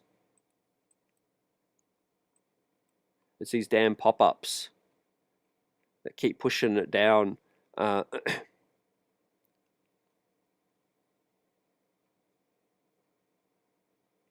Nickeil Alexander-Walker, Karis LeVert, John Collins, man. Like Paula mentioned, Utah. Obviously, he's not a desirable player. No fit. Clint Capella, I think he's aging a bit too much. Mo Wagner comes into play. Was earning $11 million. Is sort of a team building guy. Is Mo Wagner. Little crazy at times. So I don't know how that's going to gel with some of the personalities in the locker room, but I think his style of play, his fit would help. Quentin Grimes, number 22. He's going to get paid, man, on $4 million this year. Quentin Grimes is a dude looking to get paid. Found a great opportunity in Philly to showcase his skills. Dorian Finney-Smith is that option, man. Has a player option with LA. They'll be looking to shed some salary, man. Could we get involved in maybe a player, a sign and trade player swap? What do you guys think about a Dorian Finney-Smith? Darren says, I like LeVert. And Darren also says, Nickeil is SGA's cousin. Buzzer says, Johnny wouldn't be looked at as a typical rookie coach. Yeah, because he's been here. We know what he's all about. We know what he brings to the table.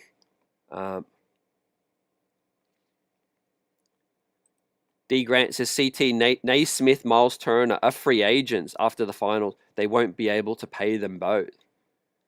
I think we'll have to see, how cheap Indiana are. I think the Knicks have a better pathway to winning a championship over Indiana. That might sound crazy to some. That might sound like I'm salty because we lost to Indiana, but I genuinely believe that because I just don't think Indiana have that go-to star that you're going to win a championship with. Yes, are they great together? Are they a great deep team that, beats teams through hard work, pace, work ethic, moving the ball, all of that? I just still don't buy it, man. We'll see how it looks against Oklahoma, but um, they beat a banged up Cavaliers. They beat a New York Knicks team that had the biggest collapse in franchise history and a coach that just couldn't get out of their own way. And now we're going to see them against OKC.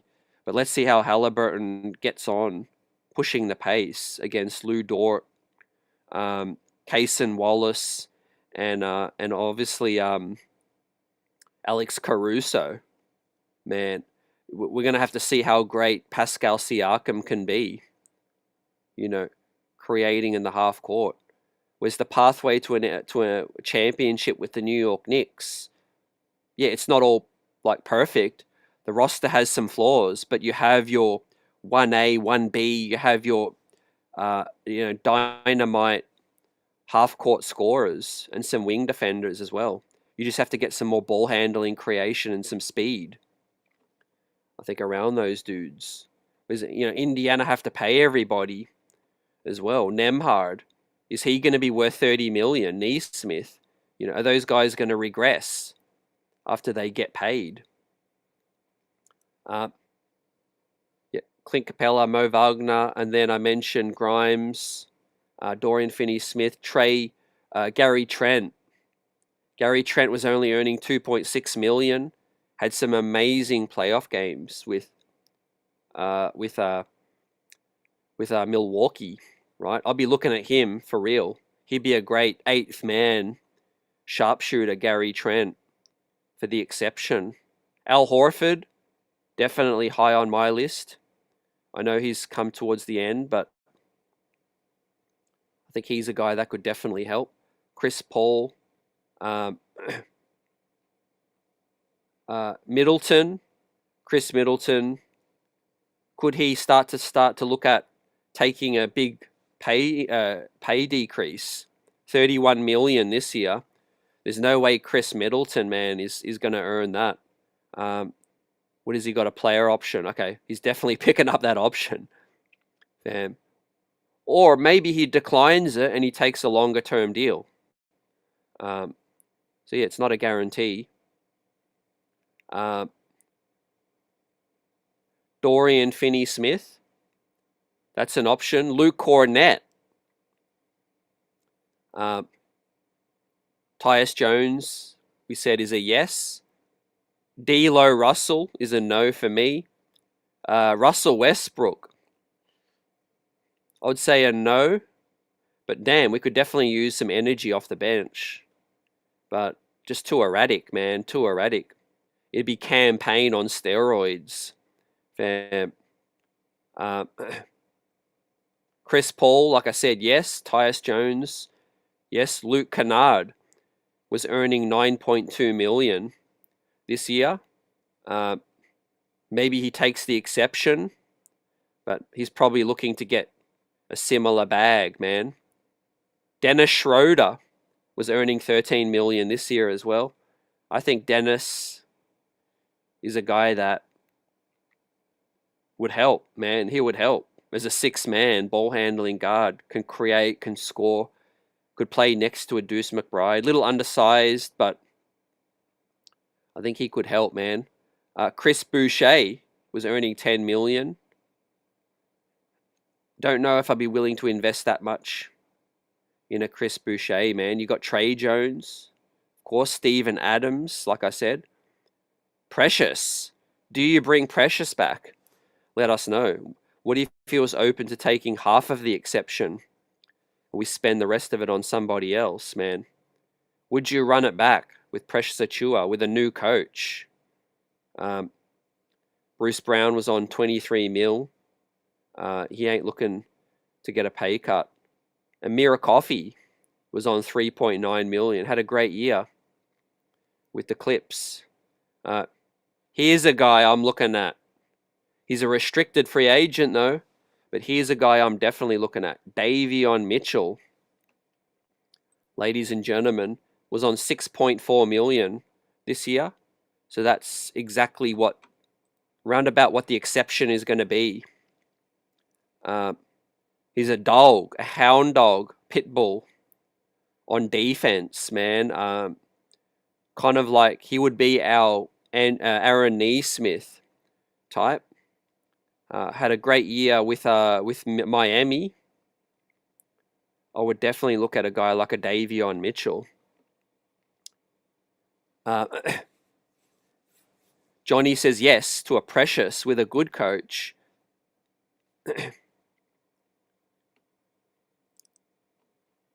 Buzzer says CT, can we add the MLE plus free cap space to get one player being in the first apron?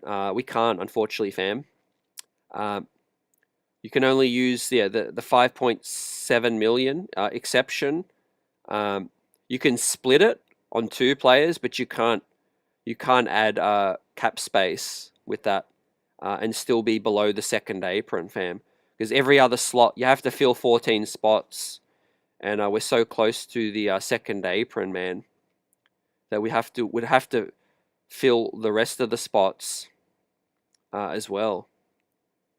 Now, the thing that might change is the front office might be open to going into the second apron. They could certainly do that.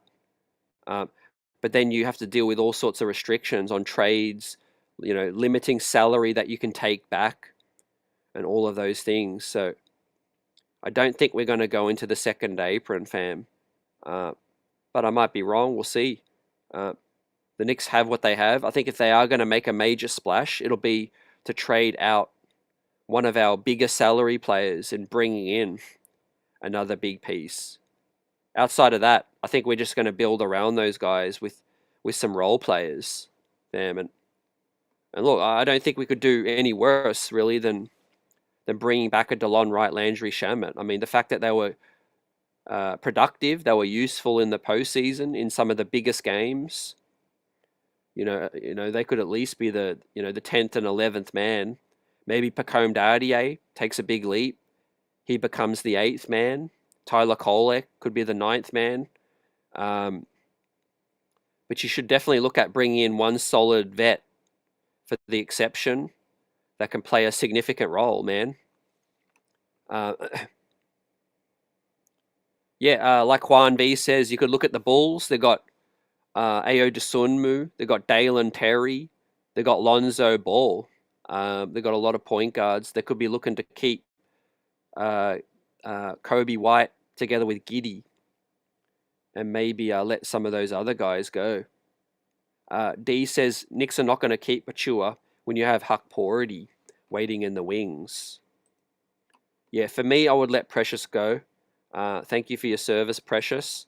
He's really a power forward, in my opinion. He's most effective at the 5, but he's not really big enough to be a traditional 5.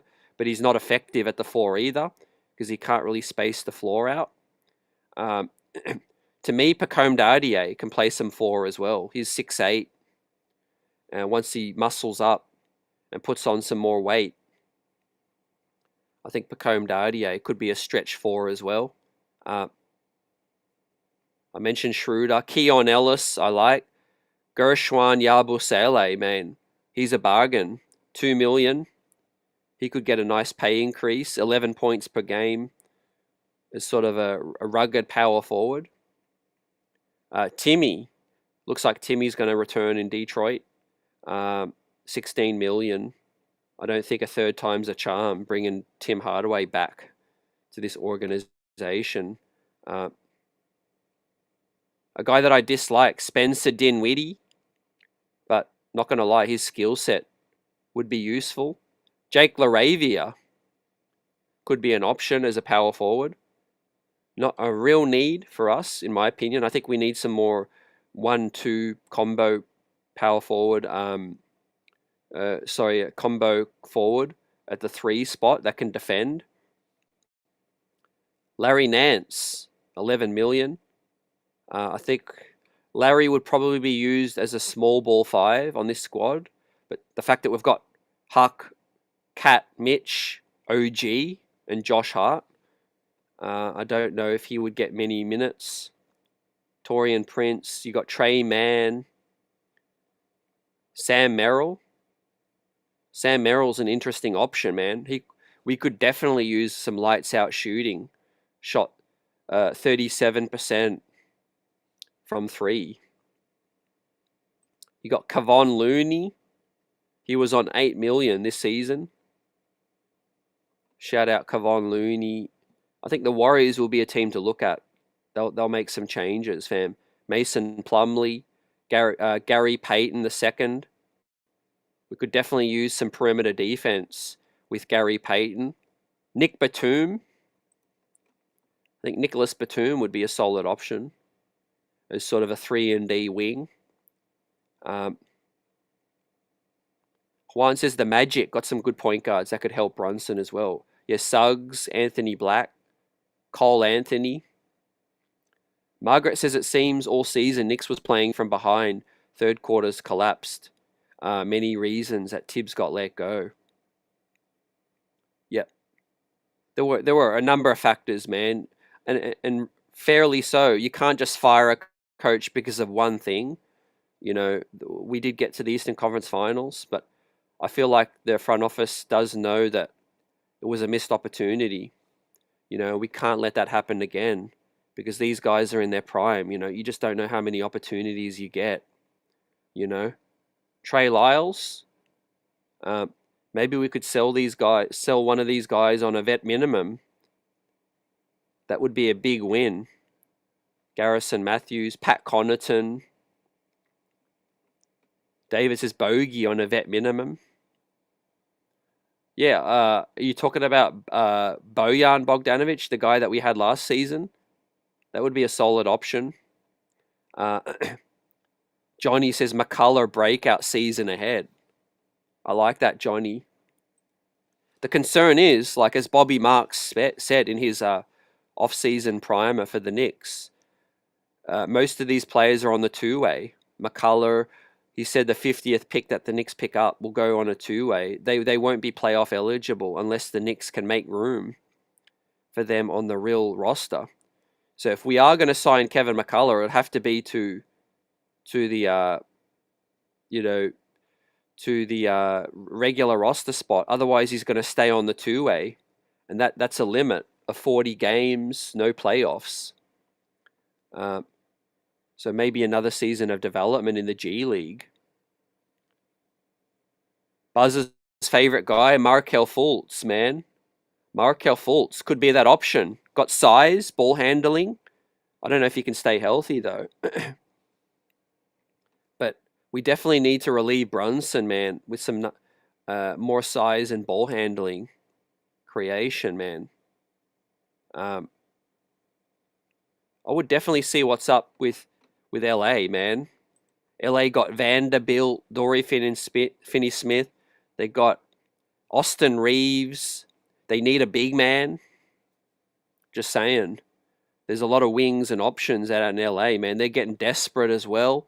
You know they're going to want to try to compete, bring the timeline ahead with Luka.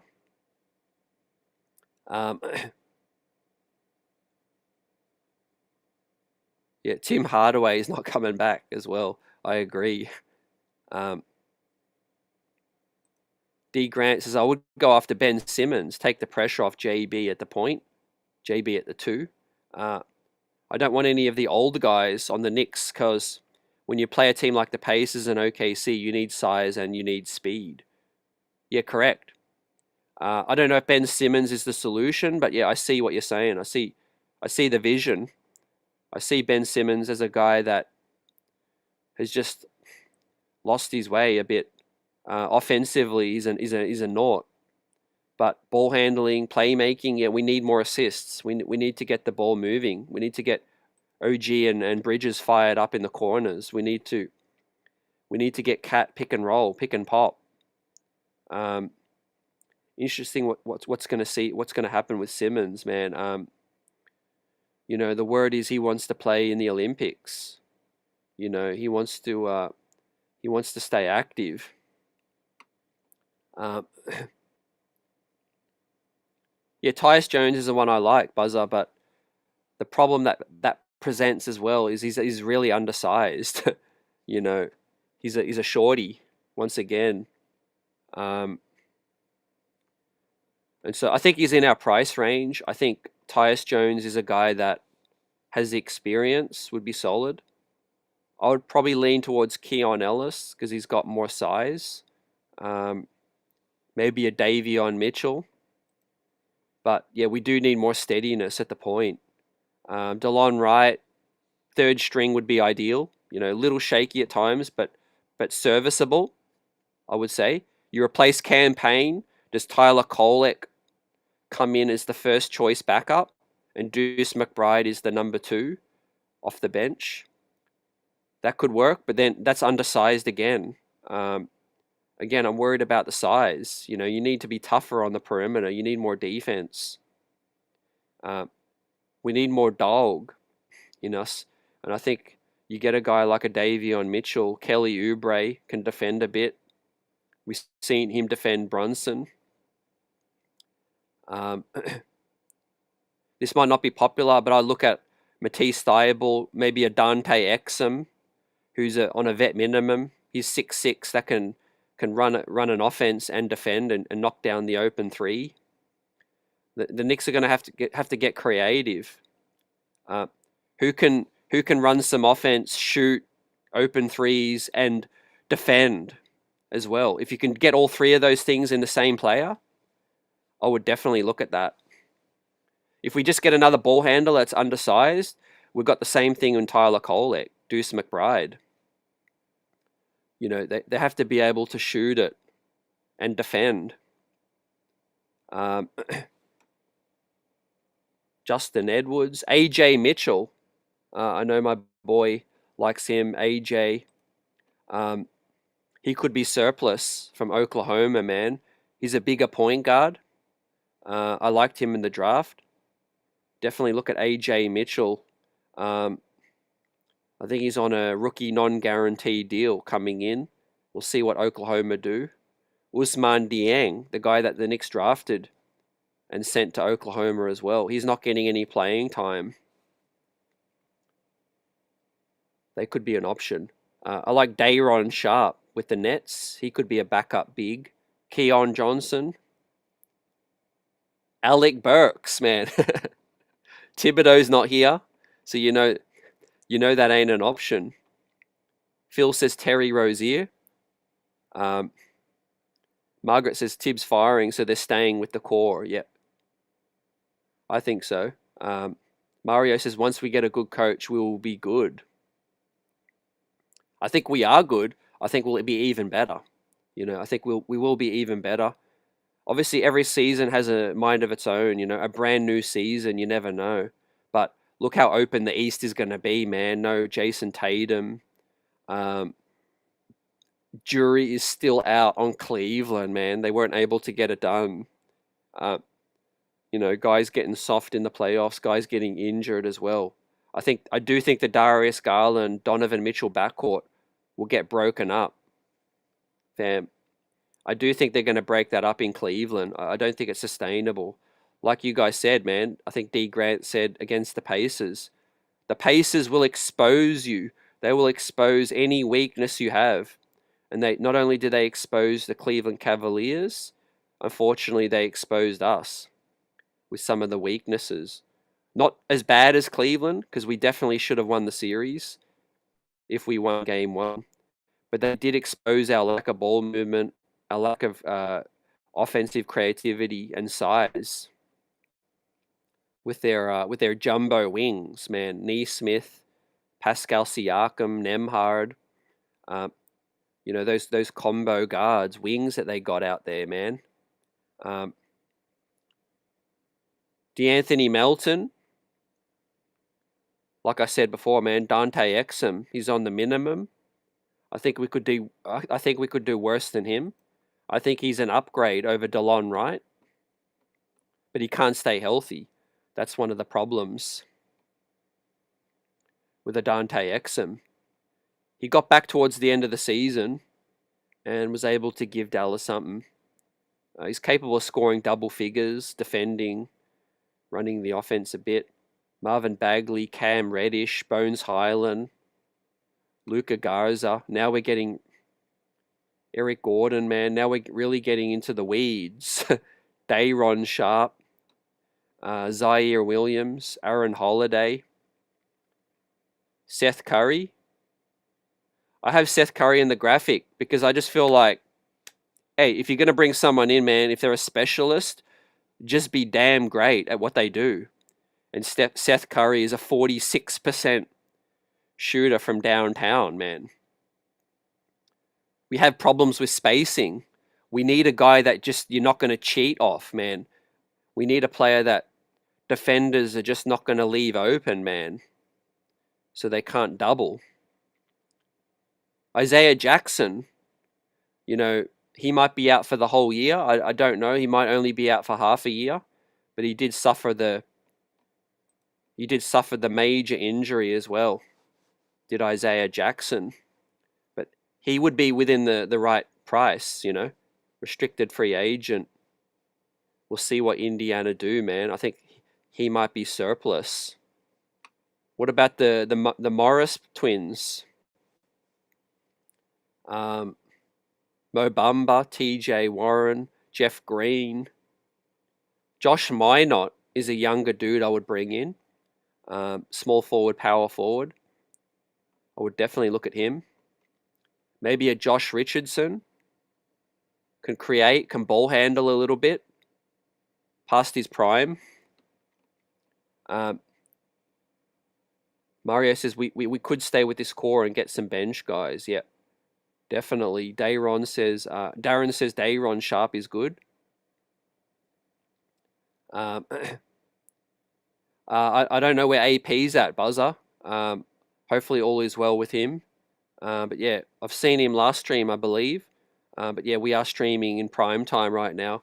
He's probably busy with his fam. Shout out to AP.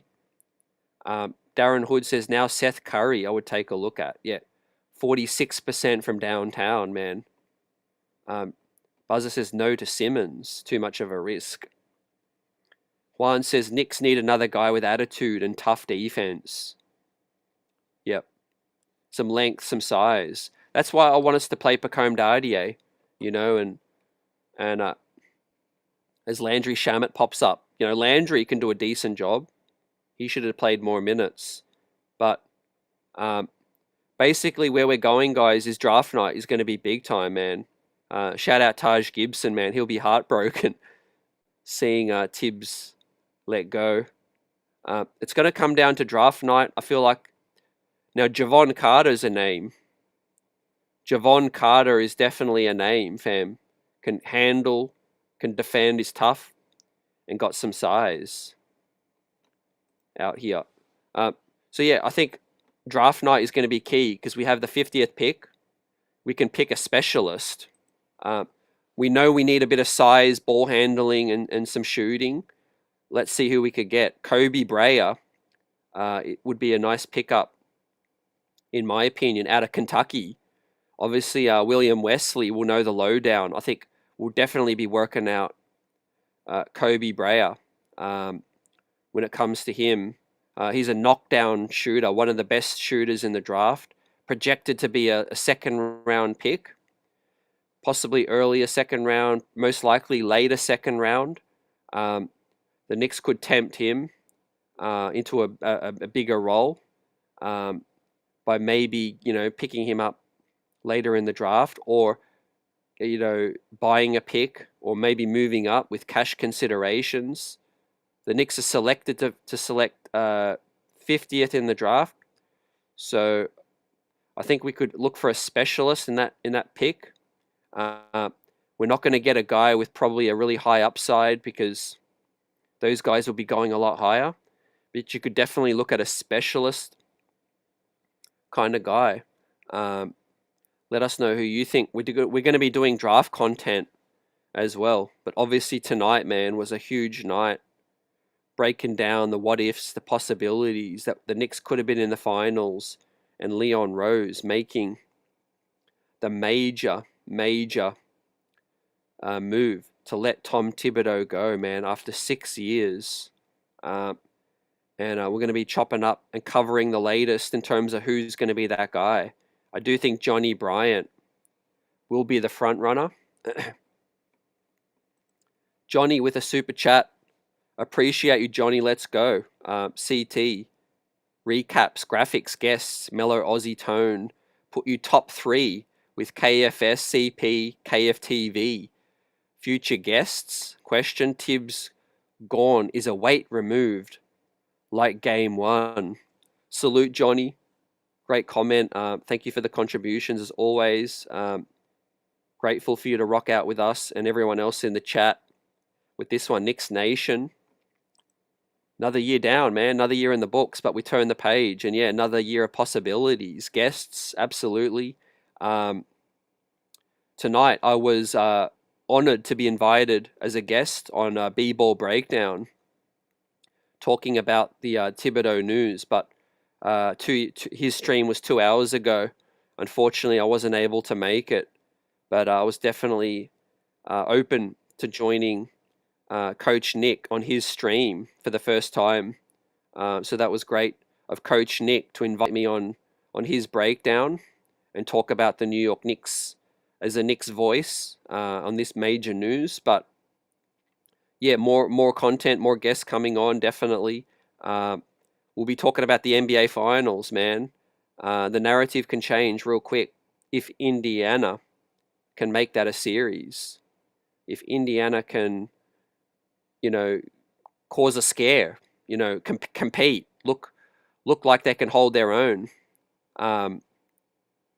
That'll be interesting. And so, yeah, we'll be covering the finals, the draft, summer league, free agency, is going to be popping as well. We have our core. We know what these guys can do. We're looking to build. We're looking to build on that, fam. So yeah, I haven't seen the show with B-Ball Breakdown yet. Like I said, it was a possibility of linking up earlier today, but I wasn't able to join him. But yeah, if you head over to B-Ball Breakdown, you'll see Coach talk about the Thibodeau news, but without yours truly. But I'm definitely going to link up with Coach Nick in the future and talk about what's next. Phil has a question as well. Comment says, somewhere I heard Cat and Kolek for Giannis. Would that be something you would consider? Absolutely, I would. I don't know if Milwaukee would do that deal, but I do think that if you are going to pull off a Giannis trade, I do think Karl Anthony Towns is the guy that has to be in that deal. I don't think Mikal Bridges is enough to even tempt Milwaukee into doing that deal. But you have a guy in his prime like a Karl Anthony Towns, you could definitely, with some great role players around him, you could definitely sell that fan base on some hope, or to stay relevant, but also some pieces around him. I'm pretty sure, Phil, it would be a big deal in terms of 3 or 4 team trade. It'd probably be Cat, Kolek from the Knicks, Milwaukee getting another player like maybe a Jalen Green from the Houston Rockets. Maybe Mikal Bridges then goes to the Houston Rockets and they swap Jalen Green out for Mikal Bridges. And, Milwaukee end up with Cat, Jalen Green, and some picks and some young players. Maybe the Knicks end up with Giannis, Pat Connaughton. It'd be something like a 3 or 4 team trade for the Giannis thing. It wouldn't be like a one-on-one trade because of the aprons and how difficult that it's going to be. But yeah, my thoughts are it would definitely include Cat. If Giannis is coming, Cat is definitely going out. I can't see the Knicks putting together a good enough package with salaries to make that happen without Cat. And obviously Mikal, it could be a Cat Mikal, or it could be Cat OG. OG is not enough. OG and Mikal is not enough. Definitely, man. It would be a franchise-altering move. It would shake up the entire NBA. Kento says we have players that can play D. We need a coach now who can play the bench and be innovative on offense. Agree, 100%. I think also it's beyond that as well. It's about you know, the voice, you know, the messaging.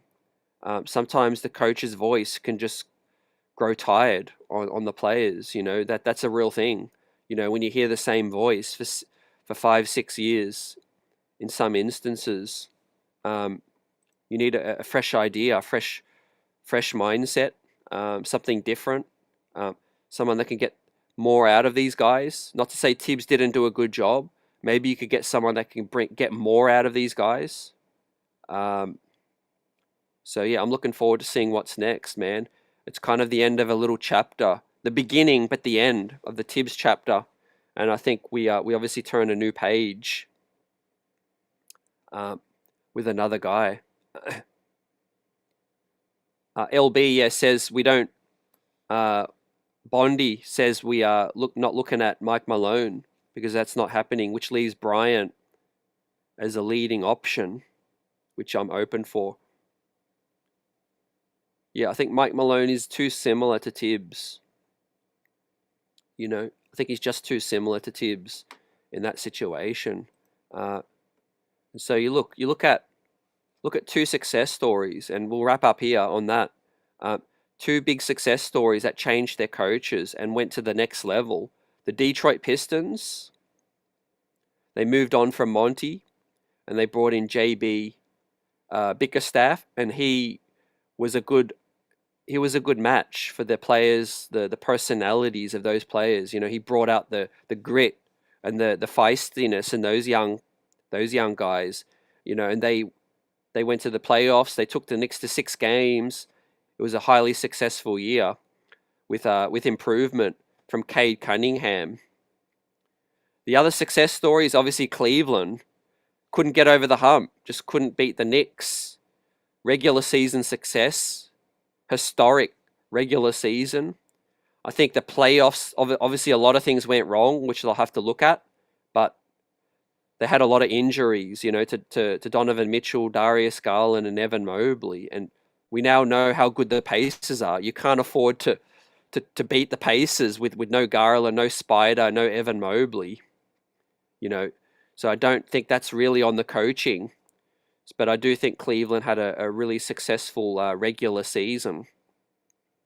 So now the Knicks have that opportunity, I think, to get a fresh voice, get more out of this squad, and see where it takes us, fam. It'll be a brand new year, but hopefully a deeper bench, a deeper roster that's more utilized to their strengths, with the shooting of Cat.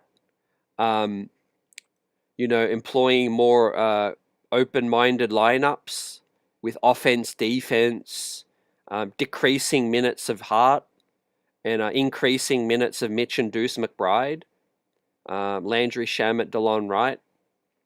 I think we're in a great spot, guys. We are in a really good spot, and it's going to be exciting to see who's next. I think it's going to be between Johnny Bryant, Dan Hurley, and potentially some others not named Budenholzer or Mike Malone. Maybe Jay Kidd likes this situation, but the Dallas situation is quite appealing right now. You know, Patrick Ewing would be left afield. Some people not on board with that. Someone who's more proven. I get it. Either way, the Knicks will have someone strong. They won't move on from Tibbs unless they already have that person in mind, locked up. And I expect an announcement, man, probably within the next week.